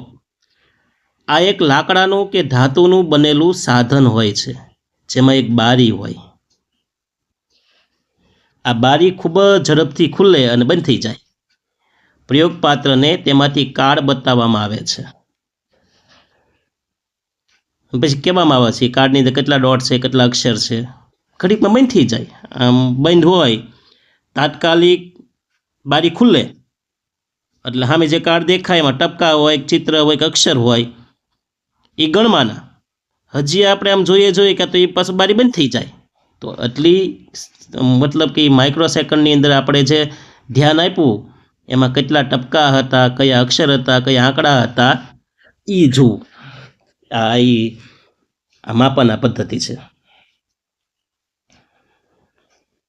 પ્રયોગ પદ્ધતિ જોઈએ. કાર્ડની તૈયારી. સંશોધક અલગ અલગ સંખ્યામાં ટપકા, અક્ષરો કે આંકડાઓ ધરાવતા કાર્ડ તૈયાર કરશે. પ્રદર્શન. કાર્ડને ટેચિસ્ટોસ્કોપમાં મૂકી સેકન્ડના ખૂબ નાના ભાગ માટે પ્રયોગપાત્રને બતાવવામાં આવે છે. પ્રયોગપાત્રને પૂછવામાં આવે છે કે તેણે કેટલા ટપકા કે અક્ષરો જોયા. હવે જોઈએ પ્રયોગના તારણો. શ્રેષ્ઠ વિસ્તાર. એક સામાન્ય પુખ્ત વ્યક્તિનો ધ્યાન વિસ્તાર 7 થી 8 અસંબંધિત એકમો હોય છે. ટપકા કે અક્ષર હોય છે. કે કોઈ પુખ્ત વ્યક્તિ હોય સામાન્ય નોર્મલ બુદ્ધિવાળો એનો છે ને 7 થી 8 એ ટપકા યાદ રાખી શકે છે. મર્યાદા. જે ક્ષણે પદાર્થોની સંખ્યા 7 થી 8 વધી જાય છે ત્યારે ભૂલ પડવાની શક્યતા પણ વધી જાય, કારણ કે સંખ્યા વધે ને ભાઈ. અને ઓલી બારી પાસે સેકન્ડમાં બંધ થઈ જાય, એ ક્યાં લેવા જવું. હવે જોઈએ ચંકિંગ. તો જે અક્ષરોને જોડી કોઈ અર્થપૂર્ણ શબ્દ બનાવવામાં આવે, દાખલા તરીકે ગુજરાત, તો ધ્યાન વિસ્તાર વધી શકે છે, કારણ કે મગજ તેને એક જ એકમ તરીકે ગણે છે. ધ્યાન વિસ્તારને અસર કરતા પરિબળો જોઈએ. ધ્યાન ઉપર અસર કરતા પરિબળો કયા? તો વ્યક્તિની ઉંમર અને માનસિક સ્થિતિ. બીજું પ્રકાશની તીવ્રતા. અને ચોથું ઉદ્દીપકનો પ્રકાર. એ આંકડા છે, અક્ષર છે કે આકૃતિ છે, કયું છે, એ પ્રમાણે ધ્યાન વિસ્તાર નક્કી થાય છે. લ્યો, આ ધ્યાન વિસ્તાર કે વિચલનની વાત કરીએ આપણે. વળી પાછો નવો મુદ્દો આપણે હવે શરૂ કરવાનો છે.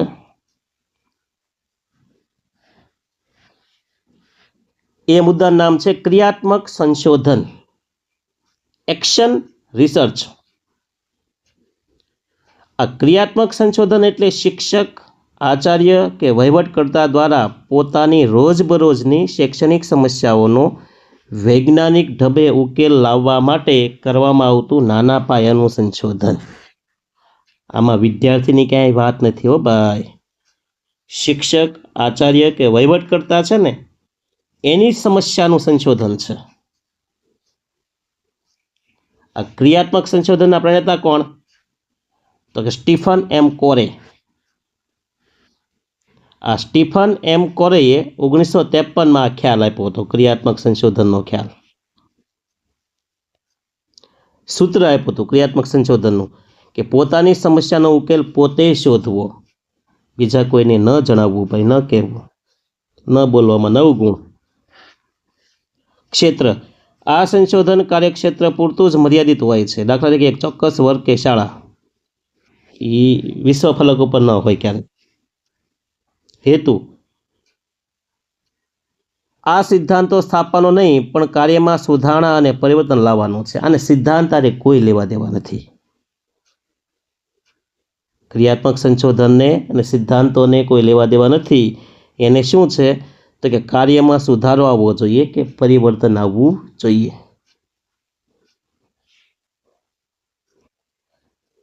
હવે ક્રિયાત્મક સંશોધનના છે ને 8 સ્ટેપ છે, 8 સોપાન છે.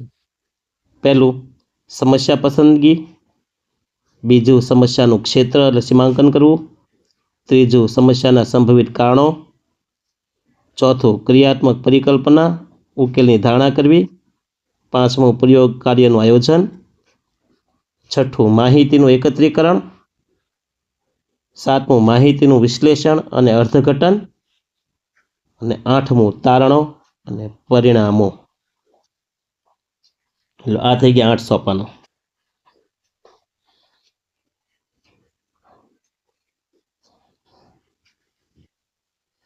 ક્રિયાત્મક સંશોધનનો સૌપ્રથમ વિચાર રજૂ કરનાર છે ને એ કર્ટ લેવિન હતા. સંશોધનનો વિચાર રજૂ કરનાર કોઈક છે અને એને પ્રખ્યાત કરનાર કોઈક અલગ છે. જો ક્રિયાત્મક સંશોધન એક્શન રિસર્ચનો પ્રથમ વિચાર કોણે આપ્યો હતો? કર્ટ લેવિને આપ્યો હતો. તેમના ફાળા અને ઉદ્ભવ વિશેની મુખ્ય માહિતી આ પ્રમાણે છે. શબ્દ પ્રયોગ જોઈએ આપણે. ક્રિયાત્મક સંશોધનનો શબ્દ પ્રયોગ. સામાજિક મનોવૈજ્ઞાનિક કર્ટ લેવિને 1944માં સૌ પ્રથમ એક્શન રિસર્ચ શબ્દનો પ્રયોગ કર્યો હતો. તેમણે સામાજિક સમસ્યાઓના ઉકેલ માટે પ્લાનિંગ, એક્શન અને ફેક્ટ ફાઇન્ડિંગના ચક્રાકાર સ્પાઇરલ તબક્કાઓનો ખ્યાલ આપ્યો હતો. શિક્ષણ ક્ષેત્રે ફાળો. જોકે કર્ટ લેવિને આ વિચાર આપ્યો હતો, પરંતુ શિક્ષણ ક્ષેત્રે તેને લોકપ્રિય બનાવનાર સ્ટીફન એમ કોરે હતા, જે હમણાં આપણે જોયા તે. એટલે શબ્દ આપનાર કર્ટ લેવિન, પણ શિક્ષણમાં લોકપ્રિય બનાવનાર સ્ટીફન કોરે હતા. કોણ હતા? સ્ટીફન કોરે. સ્ટીફન કોરેનું એક પુસ્તક છે, 1953માં રિલીઝ થયું. એ પુસ્તકનું નામ છે action research to improve school practices. આ ખ્યાલને શૈક્ષણિક જગતમાં એને પ્રચલિત કર્યો હતો. કોણે? સ્ટીફન કોરેએ. હવે આપણે જોઈએ ક્રિયાત્મક સંશોધન વિશે વિવિધ શિક્ષણ શાસ્ત્રીઓએ આપેલી વ્યાખ્યા તો જોવી પડે ને. ક્રિયાત્મક સંશોધન કોને કહેવાય? કારણ કે આનું કાંઈ નક્કી નહીં ભાઈ, એ ગમે એ પૂછી લે. એ બોર્ડવાળા કહેવાય, એ પેપર કાઢવાવાળા કહેવાય. એ કોઈને દયા ખાઈને કંઈ પ્રશ્ન ન પૂછે કે ચાલો આપણે સહેલા પ્રશ્ન પૂછીએ એટલે બધા શિક્ષક બની જાય. બધાને શિક્ષક બનાવવા આપણે આજે 3 કલાક 4 કલાક જે ભણી શકે ને એને શિક્ષક બનાવવાના છે. ભાઈ કલાકમાં ડૂકો ખાઈ જાય એને તો આપણે દાડીઓ મજૂરી કરવાની છે.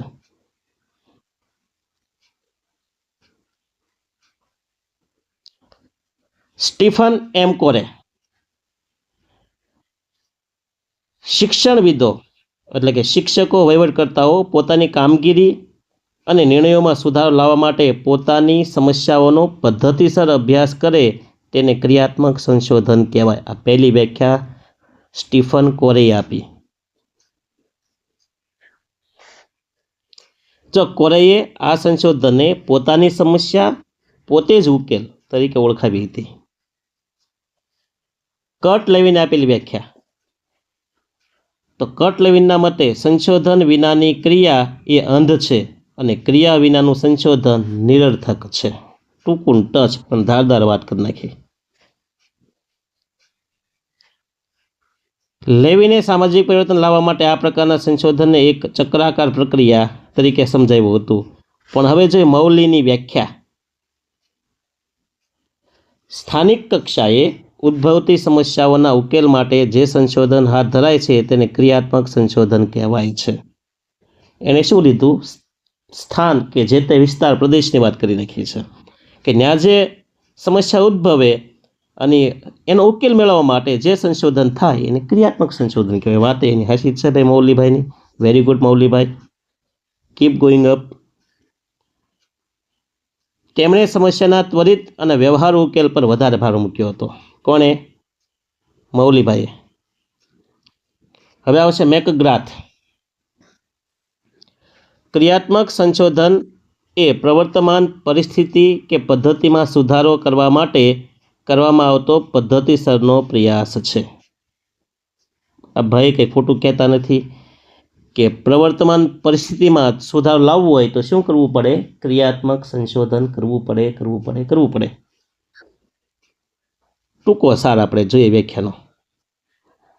તો આ તમામ મહાનુભાવોના મતે ક્રિયાત્મક સંશોધન એ કોઈ મોટા સિદ્ધાંતો સ્થાપવા માટે નહીં, પણ વર્ગખંડની જીવંત સમસ્યાઓ ઉકેલીને શિક્ષણની ગુણવત્તા વધારવાનું સાધન છે. ફરીવાર બોલું છું કે આ જે સંશોધનમાં વ્યાખ્યા આપી છે ક્રિયાત્મક સંશોધનમાં, એમાં શું કહેવા માગે છે કે ક્રિયાત્મક સંશોધન એ કોઈ મોટા સિદ્ધાંતો સ્થાપવા માટે નથી, મોટી વાત કરવા માટે, પણ વર્ગખંડમાં ખાલી ક્લાસરૂમ શાળાએ નહીં, ખાલી ક્લાસરૂમ જ તે, પણ વર્ગખંડની જીવંત સમસ્યાઓ ઉકેલીને શિક્ષણની ગુણવત્તા વધારવાનું આ સાધન છે. અને આપણા ગુજરાતના ગુણવંત શાહ જણાવે છે કે ક્રિયાત્મક સંશોધન એ કેળવણીની ક્ષેત્રની નાની સિંચાઈ યોજના છે. આવું કોણ કહે છે? ગુણવંત શાહ. ટાંકી લેજો ભાઈ, ટાંકી લેજો. ચાલો, અહીંયા આપણે ક્રિયાત્મક સંશોધન પૂરું કર્યું. હવે જોઈએ આપણે અધ્યયનના સૂત્રો. અધ્યયન સૂત્રો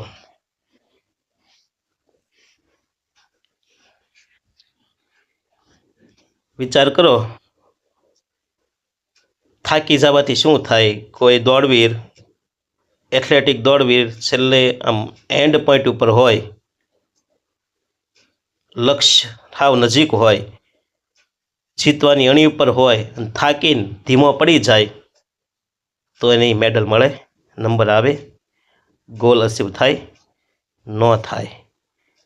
એમ મિત્રો, હવે આ તમારી લાઈન આવી ગઈ છે, હવે એન્ડિંગ. અને હવે થાકવાનું નથી. હવે તો આપણે સ્પ્રિન્ટ મારવાની છે, જોરનો ઝટકો લગાડી દેવાનો છે. આપણે હારવારને બેસી જવાનું નથી. હવે યુદ્ધ એ જ કલ્યાણ છે ભાઈ. અધ્યયન સૂત્રો જોઈએ આપણે. સૌપ્રથમ અધ્યયનના સૂત્ર રજૂ કરનાર હર્બર્ટ પેન્શન એજ્યુકેશન નામના હર્બર્ટ હતા. પેન્શન એજ્યુકેશન નામના પુસ્તકમાં એમણે આ શબ્દ આપ્યો હતો, અધ્યયન સૂત્ર. ફરીવાર થોડુંક મિસ્ટેકથી બોલવા. સૌપ્રથમ અધ્યયનના સૂત્ર રજૂ કરનાર કોણ હતા? તો કે હર્બર્ટ પેન્શન હતા. એજ્યુકેશન નામનું પુસ્તક હતું ને, એમાં એણે રજૂ કર્યું હતું.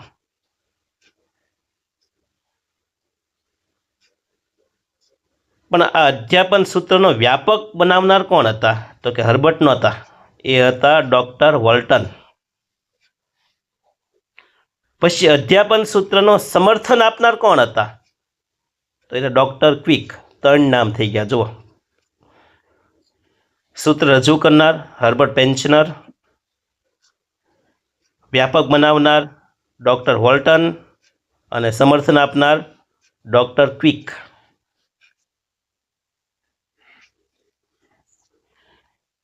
અધ્યયનના આપણે સૂત્રો જોઈએ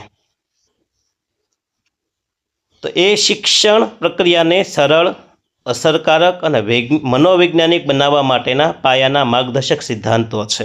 સૂત્રો શું છે? સિદ્ધાંતો છે. આ સૂત્રો મુખ્યત્વે હર્બર્ટ સ્પેન્સર અને કોમિનિયસ દ્વારા આપવામાં આવ્યા છે. હવે અધ્યાપનના મુખ્ય સૂત્રો આપણે જોઈએ. પહેલાં ખાલી નામ બોલું છું, પછી થોડુંક સમજીએ આપણે. તો અધ્યાપનના મુખ્ય સૂત્રમાં આવશે અધ્યયનો. હું અધ્યાપન બોલું ને,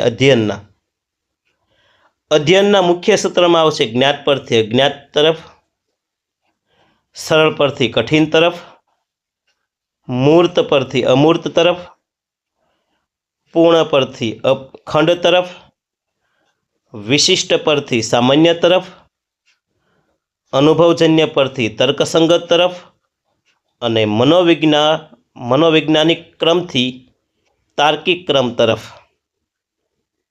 આ અધ્યયનના હેતુ છે, સૂત્રો છે એમના. હવે બધા વિશે આપણે થોડું જોઈએ કે અધ્યયનનું પહેલું સૂત્ર છે આપણે જે જ્ઞાત પરથી અજ્ઞાત તરફ, નોન ટુ અનનોન.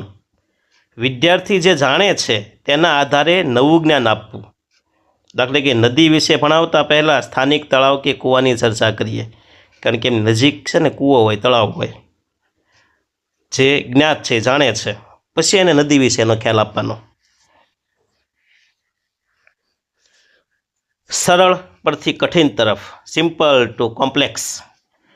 તો શરૂઆતમાં વિષયની સરળ બાબતો શીખવી, ત્યારબાદ ધીમે ધીમે ધીમે અઘરા મુદ્દા તરફ જવાનું. ડાયરેક્ટ ડોઝ નહીં આપવાનો ભાઈ. 1200 વોલ્ટનો 1100 વોલ્ટનો ડોઝ આવશે તો દાદા ગુજરાવી દઈશો. ના પડે અધ્યયન સૂત્ર ભાઈ.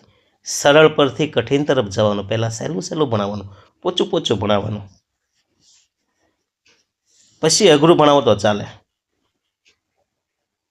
ડાયરેક્ટ અઘરું ભણાવશો તમે ક્લાસની અંદર સંખ્યા કોઈ નાખશો, ઘરે વ્યાજ એ કે ન્યા સમજાતું જ નથી કાંઈ બાપા. પછી આવશે મૂર્ત પરથી અમૂર્ત તરફ. મૂર્ત એટલે શું છે? નજર સામે જોઈ શકાય તે. તો જે વસ્તુઓ નજર સામે જોઈ શકાય તે મૂર્ત કહેવાય. તેના ઉદાહરણો આપી કલ્પના કે વિચારો સમજાવવા. ભૂમિતિના આકારો શીખવવા માટે ડસ્ટર કે દડાનો ઉપયોગ કરવો, કારણ કે દેખાય છે. અને પછી ગોળ, ત્રિકોણ, ચોરસ, જે આપણે એનો ખ્યાલ કે વ્યાખ્યા સમજાવવાની છે, અમૂર્ત છે, એ શીખવવા પછી પહેલાં એનો આકાર દેખાડવાનો ભૌતિક વસ્તુ દ્વારા, આસપાસ જે વસ્તુ પડી હોય એના દ્વારા, ઉદાહરણ દ્વારા, પછી એની વ્યાખ્યા સમજાવવાની. એટલે મૂર્ત ઉપરથી અમૂર્ત થઈ જાય. પૂર્ણ પરથી ખંડ તરફ, વોલ ટુ પાર્ટ્સ. પહેલા સમગ્ર એકમ કે ચિત્રનો પરિચય આપવો અને પછી તેના નાના ભાગો કે અંગો વિશે આપણે સમજૂતી આપવાની. વિશિષ્ટ પરથી સામાન્ય તરફ, પર્ટિક્યુલર ટુ જનરલ. પહેલા ઘણા બધા ઉદાહરણો આપવા અને તેના આધારે છેલ્લે નિયમ કે સિદ્ધાંત તારવવો. અને આગમન પદ્ધતિ પણ કહેવાય. શું કહેવાય? આગમન પદ્ધતિ. અનુભવજન્ય પરથી તર્કસંગત.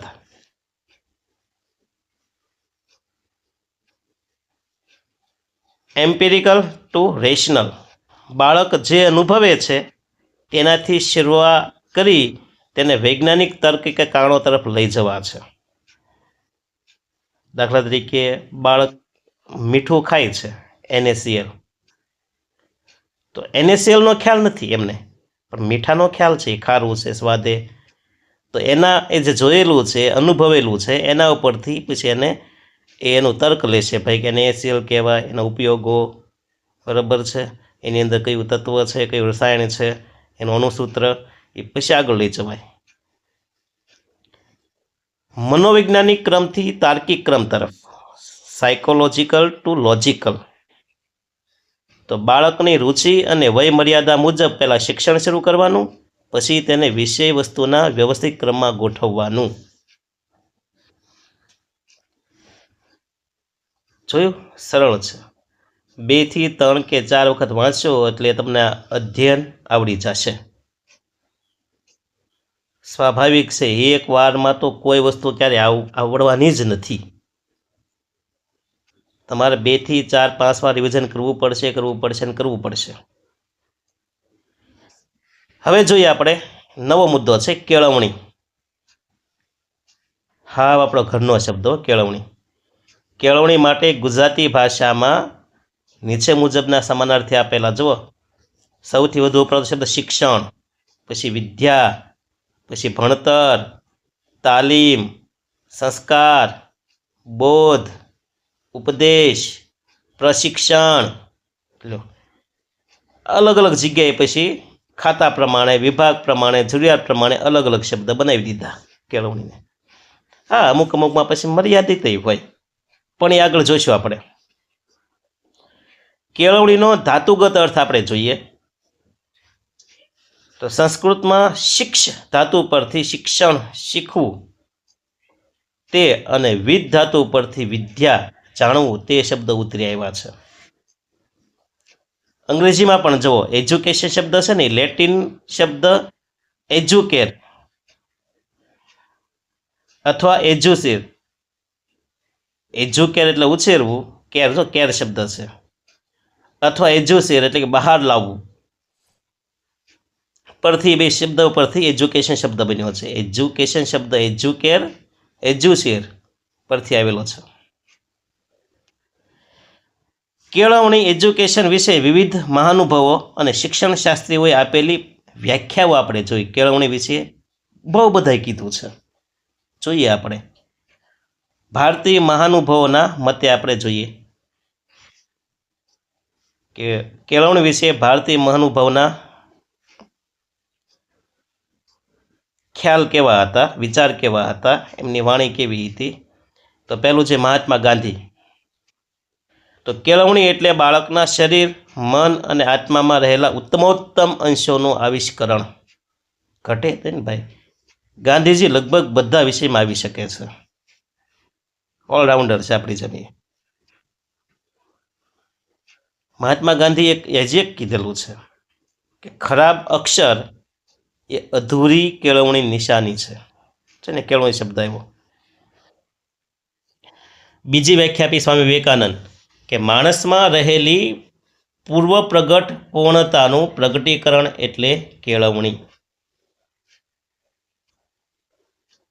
ટાગોર સાહેબે આપણે કંઈક કીધું છે, કેળવણી એટલે જે આપણને માત્ર માહિતી જ ન આપે પરંતુ આપણા જીવનને સમગ્ર સૃષ્ટિ સાથે સુમેળ સાધવા મદદરૂપ થાય એને કેળવણી કહેવાય.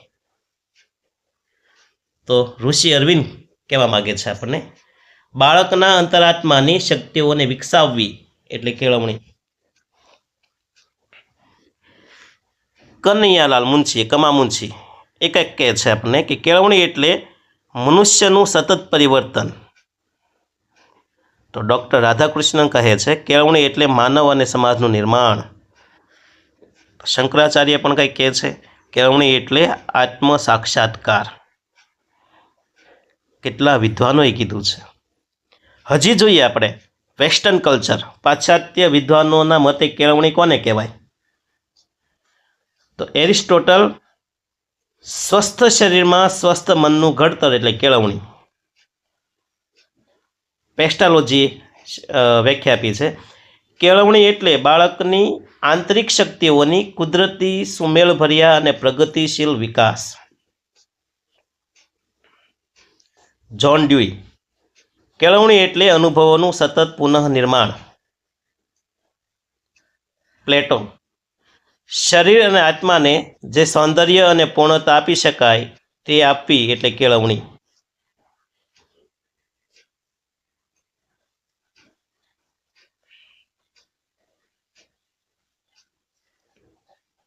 જ્હોન ડ્યુઈ કેળવણી અનુભવ, નવનિર્માણ અને પુનઃનિર્માણની પ્રક્રિયા છે જેમાં વ્યક્તિની તમામ શક્તિઓનો વિકાસ થાય છે. ફ્રોબેલ શિક્ષણ એવી પ્રક્રિયા છે જેના દ્વારા બાળકની જન્મજાત શક્તિઓ બહાર પ્રગટ થાય છે. H.G. વેલ્સ તો જીવનના અંધારામાં પ્રકાશના કિરણો ફેલાવે તે કેળવણી. તમસોમાં જ્યોતિર્ગમય લાગુ પડે ને. હવે પ્રાચીન આપણા ભારતીય સાહિત્ય શું કહે છે? તો ઉપનિષદમાં કંઈક આવું કીધું કે સા વિદ્યાયા વિમુક્તયે, વિદ્યા તે છે જે મુક્તિ અપાવે છે. બહુ સાચી વાત છે ભાઈ. અને એટલે તો મોટા ભાગની સ્કૂલની અંદર આ સા વિદ્યા વિમુક્તયે ઉપનિષદનું વાક્ય લખ્યું હોય છે જે સાર્થક કરવાનું છે આપણે ભેગા થઈ. શિક્ષણ માનવીને આત્મવિશ્વાસ અને નિસ્વાર્થી બનાવે છે. આવું ઋગ્વેદ કહે છે શિક્ષણ છે ને માનવીને આત્મવિશ્વાસુ અને નિસ્વાર્થી બનાવે. કૌટિલ્ય ભાઈ કંઈક કહે છે ભાઈ ચાણક્ય માનવીને ચારિત્રવાન અને જગત ઉપયોગી બનાવે તેને શિક્ષણ કહેવાય, કેળવણી કહેવાય. મતલબ કે હવે ટૂંકમાં સાર જોઈએ. કેળવણી એટલે માત્ર અક્ષર જ્ઞાન નહીં પણ વ્યક્તિના સર્વાંગી વિકાસ, માનસિક, શારીરિક અને આધ્યાત્મિક પ્રક્રિયા. ત્રણ વસ્તુ ભેગી થાય એને કેળવણી કહી શકાય.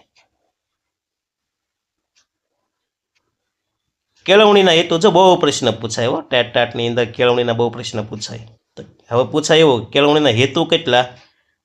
તો કેળવણીના મુખ્ય બે હેતુ છે, વૈયક્તિક હેતુઓ, સામાજિક હેતુઓ. વૈયક્તિક હેતુમાં આવશે ભાઈ સર્વાંગી વિકાસ, ચારિત્ર ઘડતર, સ્વપ્રકટીકરણ અને આત્મનિર્ભરતા. સર્વાંગી વિકાસ કોને કહેવાય? તો કે બાળકના શારીરિક, માનસિક, બૌદ્ધિક, આધ્યાત્મિક પાસાઓનો સમતોલ વિકાસ એને સર્વાંગી વિકાસ કહેવાય. ચારિત્ર ઘડતર તો વ્યક્તિમાં નૈતિક મૂલ્યો, પ્રામાણિકતા, શિસ્ત બને, એનું ગુણોનું સિંચન થાય, ગુંફન થાય, ચારિત્ર ઘડતર કહેવાય. સ્વપ્રકટીકરણ કોને કહેવાય? તો બાળકમાં રહેલી સુષુપ્ત શક્તિઓને બહાર લાવવી. આત્મનિર્ભરતા કોને કહેવાય? વ્યક્તિ પોતાની આજીવિકા કમાઈ શકે અને આર્થિક રીતે સ્વતંત્ર બને તે માટે તૈયાર કરવી. આમ તો કેળવણી 3 હેતુ છે હો ભાઈ, વૈયક્તિક, સામાજિક અને વિશિષ્ટ હેતુઓ. આવા 3 હેતુ છે, યાદ રાખજો. કેળવણીના 3 હેતુ છે, વૈયક્તિક, સામાજિક અને હજી એક છે વિશિષ્ટ હેતુઓ. વૈયક્તિકમાં કયા કયા એવા? તો કે સર્વાંગી વિકાસ, ચારિત્ર ઘડતર, સ્વપ્રકટીકરણ અને આત્મનિર્ભરતા. હવે આપણે જોઈએ સામાજિક હેતુઓમાં કયા કયા આવશે. તો કે સામાજિક હેતુમાં આવશે સામાજિક અનુકૂલન, નાગરિકતાની તાલીમ, સાંસ્કૃતિક વારસો, રાષ્ટ્રીય એકતા. એમ નામ યાદ રાખો તોય આવડી જાય. હવે સામાજિક હેતુમાં સામાજિક અનુકૂલન જોઈએ. તો વ્યક્તિ સમાજના નિયમોને સમજે અને અન્ય લોકો પાસેથી હળીમળીને રહેતા શીખે સાથે, એને સામાજિક અનુકૂલન કહેવાય. નાગરિકતાની તાલીમ, લોકશાહી દેશના જવાબદાર નાગરિક તરીકે પોતાના હક અને ફરજની જાગૃતિ, એની નાગરિકતાની તાલીમ સામાજિક હેતુ કહી શકાય. સાંસ્કૃતિક વારસો, આપણી સંસ્કૃતિ, પરંપરાઓ અને મૂલ્યોનું જતન કરવું અને તેની નવી પેઢી સુધી પહોંચાડવું. રાષ્ટ્રીય એકતા, તો કે દેશપ્રેમ અને ભાઈચારાની ભાવના કેળવવી. તો કેટલા થયા છો સામાજિક હેતુઓમાં? સામાજિક હેતુમાં આવશે સામાજિક અનુકૂલન, નાગરિકતાની તાલીમ, સાંસ્કૃતિક વારસો, રાષ્ટ્રીય એકતા. અને વિશિષ્ટ હેતુ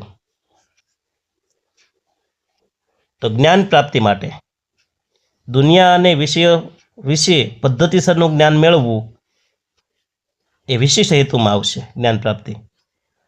નવરાશના સમયનો સદુપયોગ એ વિશિષ્ટ હેતુમાં આવશે. એ વૈયક્તિકમાં નહીં આવે, સામાજિકમાં પણ નહીં, વિશિષ્ટ હેતુમાં આવશે. કેળવણીના 3 હેતુ છે, વૈયક્તિક, સામાજિક, વિશિષ્ટ. જેમાં જ્ઞાન પ્રાપ્તિ વિશિષ્ટમાં આવશે, નવરાશના સમયનો સદુપયોગ વિશિષ્ટમાં આવશે, અને હજી છે મુક્તિનો હેતુ. તમામ પ્રકારના બંધનમાંથી, અજ્ઞાનમાંથી જે મુક્ત કરવું, એ મુક્તિનો હેતુ કહેવાય છે. એ પણ વિશિષ્ટ હેતુ આવશે.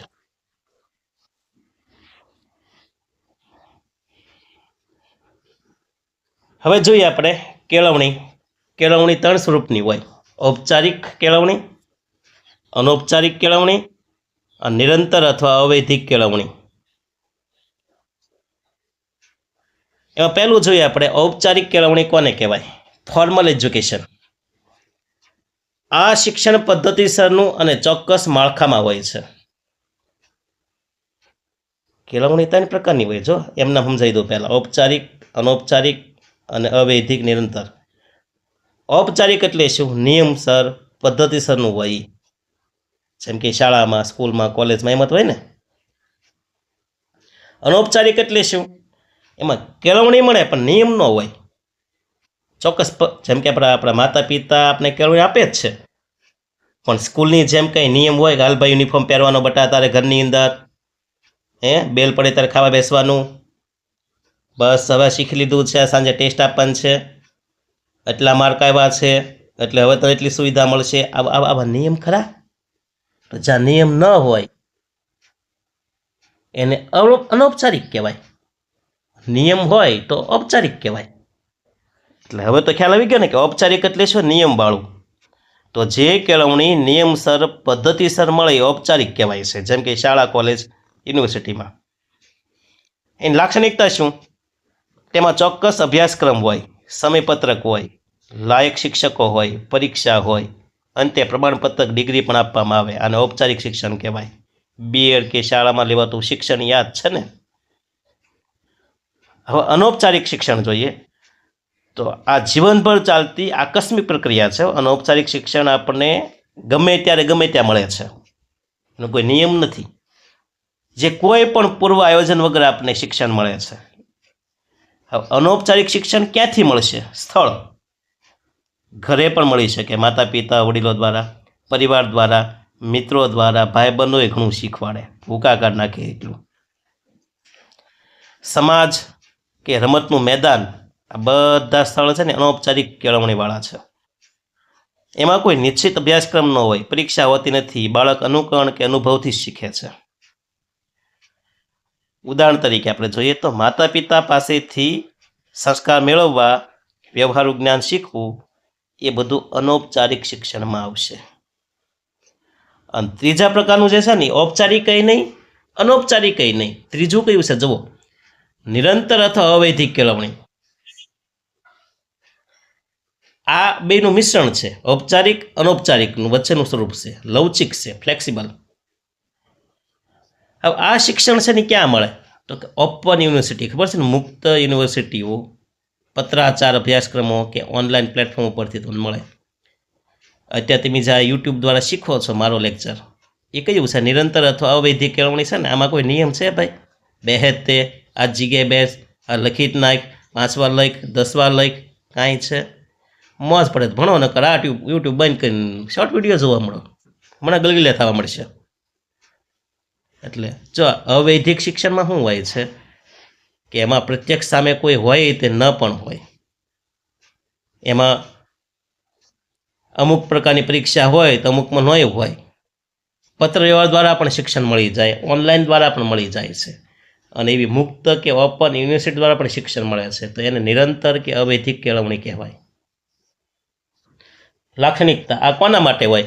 કે જેઓ કોઈ કારણસર શાળાએ જઈ શક્યા નથી, સમય અને સ્થળના બંધનો ઓછા હોય છે, એમના માટે આ કામનું છે. ઉદાહરણ તરીકે IGNOU, Baba Saheb Ambedkar university, BAOU,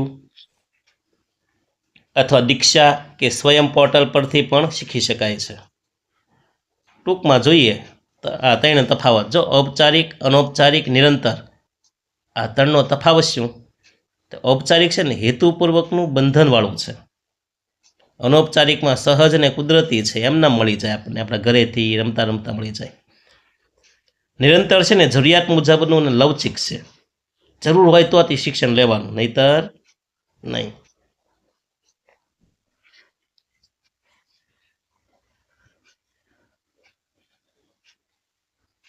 ચલો પછી જોઈએ આપણે શિક્ષણના 3 દ્રષ્ટિકોણ, 3 પ્રક્રિયા કેળવણીની. એક ધ્રુવી, દ્વિધ્રુવી અને ત્રિધ્રુવી પ્રક્રિયા. જેમાં એક જ હોય ને એક ધ્રુવી કહેવાય, જેમાં 2 હોય ને દ્વિધ્રુવી કહેવાય, જેમાં 3 વસ્તુ હોય ને ત્રિધ્રુવી કહેવાય. એ તો ખબર પડી ગઈ ને. પહેલું જો એક ધ્રુવી પ્રક્રિયા કોને કહેવાય? તો પ્રાચીન સમયમાં જે શિક્ષણ મળતું ને એક ધ્રુવી હતું. એક ધ્રુવી એટલે કે એમાં ગુરુ જ મહત્વના, બરાબર. ગુરુ સક્રિય હોય છે, એકમાત્ર જ્ઞાનનો સ્ત્રોત હતો ગુરુ, અને વિદ્યાર્થી માત્ર નિષ્ક્રિય શ્રોતા તરીકે જ્ઞાન મેળવતા. તેમાં એક જ સોપાન હતું, એક જ પાયો હતો, એ તો ગુરુ. એક થયું એટલે એક ધ્રુવી કહેવાય. હવે જો દ્વિધ્રુવીમાં શું હતું? બ્રિટિશ શિક્ષણ પદ્ધતિ છે ને એ દ્વિધ્રુવી છે. જ્હોન એડમ્સના મતે કેળવણીના 2 ધ્રુવ છે. કોના મતે? જ્હોન એડમ્સના મતે. એક શિક્ષક અને બીજો વિદ્યાર્થી. જે મોટાભાગે ત્યાં ક્લાસરૂમમાં આવું ચાલે ને, દ્વિધ્રુવી, શિક્ષક વિદ્યાર્થી. ત્રીજું છે ને ત્રિધ્રુવી પ્રક્રિયા.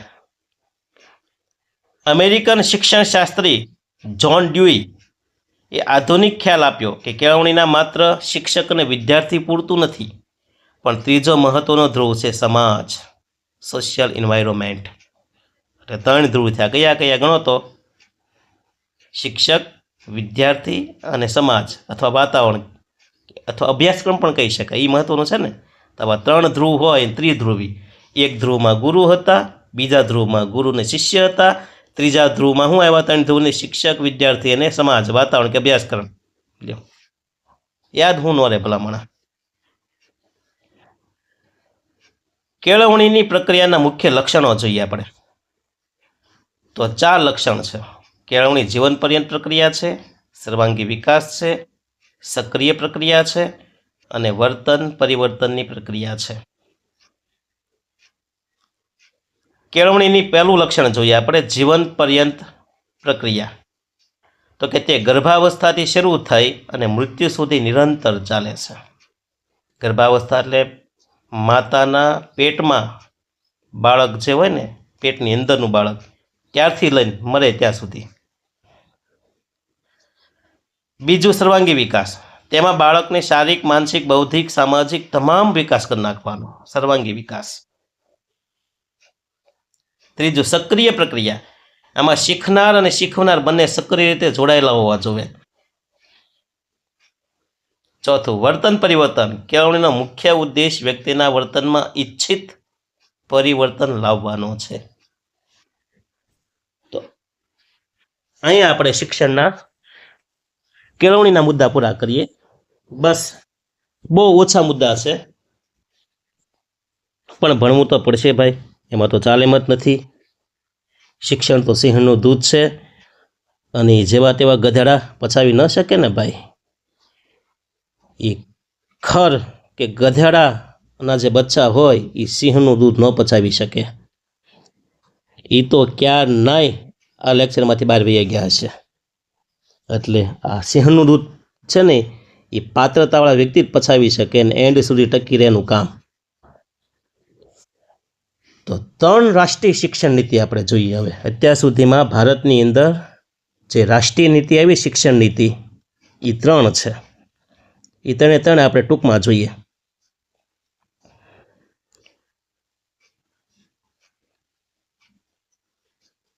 NEP કહેવાય, NEP national education policy. NEP 3 છે, 1968 વાળી, 1986 અને હવે નવી આવી 2020. પ્રથમ જોઈએ આપણે રાષ્ટ્રીય શિક્ષણ નીતિ NEP 1968. મતલબ કે પહેલી રાષ્ટ્રીય નીતિ ક્યારે આવી? શિક્ષણ નીતિ 1968માં આવી. એમના અધ્યક્ષ કોણ હતા? તો DS કોઠારી, દૌલતસિંહ કોઠારી હતા. એટલા માટે તે આ નીતિને કોઠારી કમિશન કહેવાય. જે 1964 ને 66માં બન્યું હતું એને કમિશન, અને 68માં નીતિ બહાર આવી એના અહેવાલ આપ્યા પછી. એ વખતે એણે શિક્ષણનું માળખું 3 ભાગમાં વહેંચ્યું હતું. 10+2+3, જે અત્યાર સુધી આપણે ભણ્યા છીએ ને એ આ પ્રમાણે 10+2+3 પ્રમાણે. ત્રિભાષા સૂત્ર પર વધારે ભાર મૂક્યો હતો. માતૃભાષા, હિન્દી અને અંગ્રેજી આવી 3 ભાષા પર વધારે એને મહત્વ આપ્યું હતું. બીજી રાષ્ટ્રીય નીતિ છે ને 1986માં આવી, અને ત્યારે વડાપ્રધાન હતા રાજીવ ગાંધી. પણ કોઈ ચોક્કસ કમિશન નહોતું નિમ્યું, યાદ રાખજો. ઓલામાં કોઠારી કમિશન છે, પણ બીજી રાષ્ટ્રીય નીતિમાં નહીં. એમાં સરકારનું સીધું યોગદાન હતું એટલે. પણ હા, 1986 પછી 1992માં જ્યારે આ બીજી રાષ્ટ્રીય નીતિ સુધારવામાં આવી ને શિક્ષણ નીતિ, ત્યારે કમિશન હતું. એ જોઈએ આપણે. 1986ની નીતિમાં સુધારો કરવા માટે આચાર્ય રામમૂર્તિ સમિતિની રચના કરવામાં આવી હતી, અને આ નીતિમાં ઓપરેશન બ્લેક બોર્ડ અને નવોદય વિદ્યાલયની સ્થાપના કરવામાં આવી હતી. તો આ પ્રશ્ન પૂછી શકે, ઓપરેશન બ્લેક બોર્ડ કોને લગતું છે? તો શિક્ષણને લગતું છે. ક્યારે આવ્યું? તો તમને ખ્યાલ છે 1986 પછી, એટલે કે 1992માં જે સુધાર નીતિ છે ને એમાં આવ્યું હતું. પછી અત્યારે જે નવોદય વિદ્યાલય ચાલે છે ને, NVS નવોદય વિદ્યાલય સ્કૂલ્સ, એ પણ બીજી શિક્ષણ નીતિમાં જ્યારે સુધારો થયો 1992માં ત્યારે આવેલું છે. ત્રીજી રાષ્ટ્રીય શિક્ષણ નીતિ આપણે જોઈ NEP 2020. એના અધ્યક્ષ છે ડૉક્ટર કે કસ્તુરીરંગન. આપણે national education policy 2020, new education પણ કહેવાય ને. ડૉક્ટર કે કસ્તુરીરંગન જે ઈસરોના ભૂતપૂર્વ વડા હતા. આ નીતિ મુજબ જૂનું માળખું હતું 10-2-3 વાળું, એ બદલી અને કયું કર્યું? તો કે 5-3-3-4નું નવું માળખું અમલમાં લાવ્યા. માતૃભાષામાં શિક્ષણ અને કૌશલ્ય વિકાસ ઉપર એને વધુ ભાર આપ્યો છે. 2 બાબત, માતૃભાષા શિક્ષણ અને કૌશલ્ય વિકાસ. જો ત્રીજી રાષ્ટ્રીય નીતિ છે ને શિક્ષણ નીતિ, એમાં 5-3-3-4નું માળખું આવ્યું, અને બે બાબતને વધુ મહત્ત્વ આપ્યું. એક તો આપણી માતૃભાષાને મહત્ત્વ આપ્યું છે અને બીજું છે કૌશલ્ય વિકાસ, સ્કિલ ડેવલપમેન્ટ પર વધારે ભાર મૂક્યો છે. તો અહીં ટૂંકમાં આપણે ત્રણ શિક્ષણ નીતિ ભણી લીધી છે.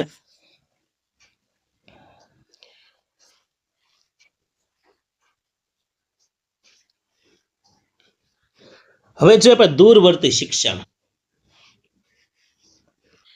પહેલા દૂરવર્તી શિક્ષણ કોને કહેવાય, એની ઉત્ક્રાંતિ, એનો ખ્યાલ આપણે જોઈએ.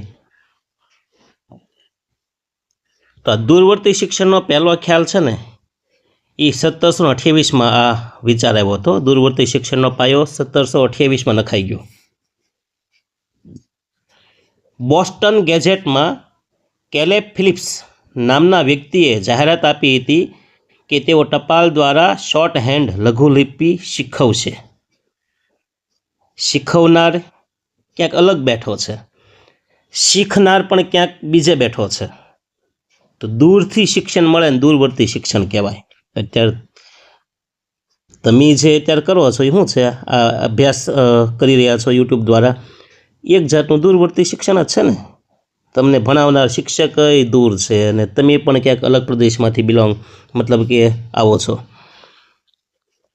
તો ફરી વખત કહું, દૂરવર્તી શિક્ષણનો ખ્યાલ ક્યાંથી આવ્યો? તો દૂરવર્તી શિક્ષણનો પાયો 1728માં નખાયો. બોસ્ટન ગેઝેટમાં, ગેઝેટ એટલે સમાચાર પત્રમાં, કેલેબ ફિલિપ્સ નામના વ્યક્તિએ જાહેરાત આપી હતી કે તેઓ ટપાલ દ્વારા શોર્ટ હેન્ડ લઘુલિપિ શીખવશે. ટપાલ દ્વારા શીખવશે, પોતે રૂબરૂ જઈને નહીં. તો થઈ ગયું ને દૂરવર્તી શિક્ષણ. આધુનિક અને પદ્ધતિસરના દૂરવર્તી શિક્ષણના પિતા તરીકે આપણે જોઈએ તો સર આઇઝેક પિટમેન છે. તેમણે 1840માં ઇંગ્લેન્ડમાં ટપાલ દ્વારા અભ્યાસક્રમ શરૂ કર્યો હતો. બોલો, ઘરે ટપાલ મોકલીને ભણાવવાના, પોતે રૂબરૂ નહીં, ક્લાસરૂમમાં નહીં, ટપાલ દ્વારા. આ પણ દૂરવર્તી થયું ને 1840માં. ફરીવાર જોઈએ આપણે એ મુદ્દો કે આધુનિક પદ્ધતિસરના દૂરવર્તી શિક્ષણના પિતા તરીકે સર આઇઝેક પિટમેનને ઓળખવામાં આવે છે. તેમણે 1840માં ઇંગ્લેન્ડમાં ટપાલ દ્વારા અભ્યાસક્રમ શરૂ કર્યો હતો. દૂરવર્તી શિક્ષણની સમજૂતી મેળવીએ તો દૂરવર્તી શિક્ષણ એ શિક્ષણનું એવું સ્વરૂપ છે જેમાં શિક્ષક અને વિદ્યાર્થી ભૌતિક રીતે એકબીજાથી સામે ન હોય, હાજર હોતા નથી. તે મુખ્યત્વે ટેકનોલોજી કે સંચારના માધ્યમો પર આધારિત હોય છે. જેમ કે તમે મુખ્ય લાક્ષણિકતા જોઈએ તો પહેલું છે ભૌતિક અંતર. ગુરુ અને શિષ્ય અલગ અલગ સ્થળ પર હોય છે. બીજું સ્વ અધ્યયન. વિદ્યાર્થી પોતાની ગતિ અનુકૂળતા મુજબ શીખે છે, સવારે, સાંજે, બપોરે, જ્યારે ત્યાં શીખવું હોય ત્યારે. માધ્યમોનો ઉપયોગ. ટપાલ, radio, television, internet, online platform વગેરે એના માધ્યમો છે. લવચિકતા. પ્રવેશ પરીક્ષા સમયની બાબતમાં આ પદ્ધતિ ખૂબ જ ઉદાર હોય છે. નહીં કંઈ પ્રવેશ, નહીં પરીક્ષા આપવાની, નહીં આ સમયે જવાનું, એટલા વાગ્યે જ જવાનું, એવું કાંઈ નહીં. લવચિકતા, ફ્લેક્સિબલ. વિદ્યાર્થીને અનુકૂળ હોય ત્યારે ભણી શકે, કોઈ પણ સ્થળે. ભારતમાં દૂરવર્તી શિક્ષણ જોઈએ આપણે તો ભારતમાં સૌપ્રથમ 1962માં દિલ્હી યુનિવર્સિટીમાં પત્રાચાર દ્વારા અભ્યાસક્રમો શરૂ થયા હતા. આપણે ભારત પાછળ છે જો દૂરવર્તી શિક્ષણમાં, કે 1962માં દિલ્હી યુનિવર્સિટીની અંદર પત્રાચાર દ્વારા, કોરસ્પોન્ડન્સ દ્વારા અભ્યાસક્રમો શરૂ થયો. પ્રથમ મુક્ત યુનિવર્સિટી 1982માં હૈદરાબાદમાં શરૂ થઈ. તે ડૉક્ટર BR આંબેડકર ઓપન યુનિવર્સિટીની સ્થાપના થઈ, જેમાં પહેલી વખત દૂરવર્તી શિક્ષણ મળ્યું યુનિવર્સિટી દ્વારા. ક્યારે? 1982માં. કઈ જગ્યાએ? હૈદરાબાદમાં. કઈ યુનિવર્સિટી?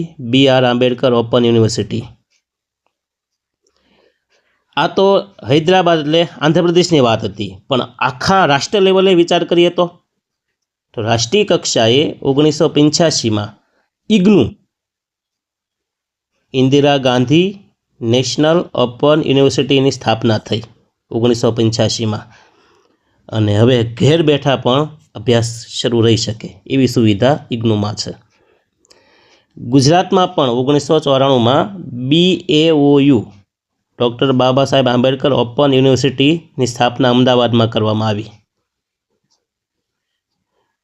મતલબ કે મહત્ત્વ શું? તો કે જે લોકો નોકરી કરે છે, અંતરિયાળ વિસ્તારમાં રહે છે, અથવા જેઓ નિયમિત શાળા કોલેજ જઈ શકતા નથી તેમના માટે આશીર્વાદરૂપ છે. તો આભાર મિત્રો, તમે 1.5-2 કલાક મને સાંભળ્યો. આભાર તો ન કહી શકાય, તમારી ફરજ હતી. રાત ઓછી અને વેહ ઝાઝા છે, બરાબર. તમારે તો કદાચ થાકી જાઓ તો તમે સ્કીપ કરી કાલે પણ જોઈ શકો, ફરીવાર જોઈ શકો. તમે 3 બેઠકે 4 બેઠકે પણ પૂરું કરજો. ધ્યાન વિચલન ન કરતા. રૂબિનનો કપ જેવું ન થાય. રૂબિને કપ આપ્યો ખબર છે ને, ધ્યાનનો સીમા પ્રદેશ અને કેન્દ્ર પ્રદેશ બદલાય તો એ ધ્યાન વિચલન કહેવાય છે. રૂબિનના કપની આકૃતિ કંઈક એવી રીતે વ્યુત્ક્રમ આકૃતિ કહેવાય છે. એવું ન થાય એનું ધ્યાન રાખજો. મારી મહેનત ગમી હોય તો સબસ્ક્રાઈબ કરવાનું, નકર જય ઝૂલેલાલ આપણે વાત કરીએ છીએ. મારે કાંઈ આમાંથી કાંઈ કોઈ સંસાધનનો વ્યય થતો નથી. તમારે પણ ઘર બેઠા કોઈ તકલીફ નથી. આપણે તમારા વગર સબસ્ક્રિપ્શન જોડાઈ રહીશું. મેક્સિમમ મારો પ્રયત્ન એવો રહેશે કે તમને વધુમાં વધુ મળી રહે, એટલે તો હું મોટા લેક્ચર બનાવું છું. ઓછા સંસાધનનો ઉપયોગ છે એટલે આપણે અમુક સમય પૂરતો આ રીતના જોડાઈ રહીશું. પછી મારી પાસે સુવિધા થશે ત્યારે થોડુંક નવીનતા આવશે. પણ સુવિધા માટે તે મારી પ્રાયોરિટી પહેલાં એવી છે કે એવો સબસ્ક્રિપ્શન થઈને અને ઓનલાઈન મને સપોર્ટ મળે, લોકો જોવે. મારે પણ જોવું છે કે ઓનલાઈન ઉપર મારું પણ પ્રભુત્વ કેવું છે. હજી આ પાર્ટ 1 છે. એ લઈ એમ ન કહેતા હોય કે હરર, પાર્ટ 1 જ છે. કારણ કે ટાટની પરીક્ષા હવે સામાન્ય નથી, પહેલાં જેવી નથી, બરાબર છે. હવે એડી ચોટીનો જોર લગાવ્યો. હવે કાંટેકી ટક્કર છે આમાં. તો આમાં કોની ટક્કર છે? કાંટેકી ટક્કર છે. એટલે અઘરા પ્રશ્ન સાથે હજી પણ આવા નવા મુદ્દા લઈને પાછો દરિયાની જેમ હું પાછો આવીશ, બરાબર. રાહ જોજો, હું જરૂર આવીશ. તો અસ્તુ, આભાર. મહેનત કર્યા કરજો. ભગવાનને પ્રાર્થના કરું છું કે તમે બધા સફળ થાવ અને સારી કારકિર્દી બનાવો. આશીર્વચન સાથે અસ્તુ.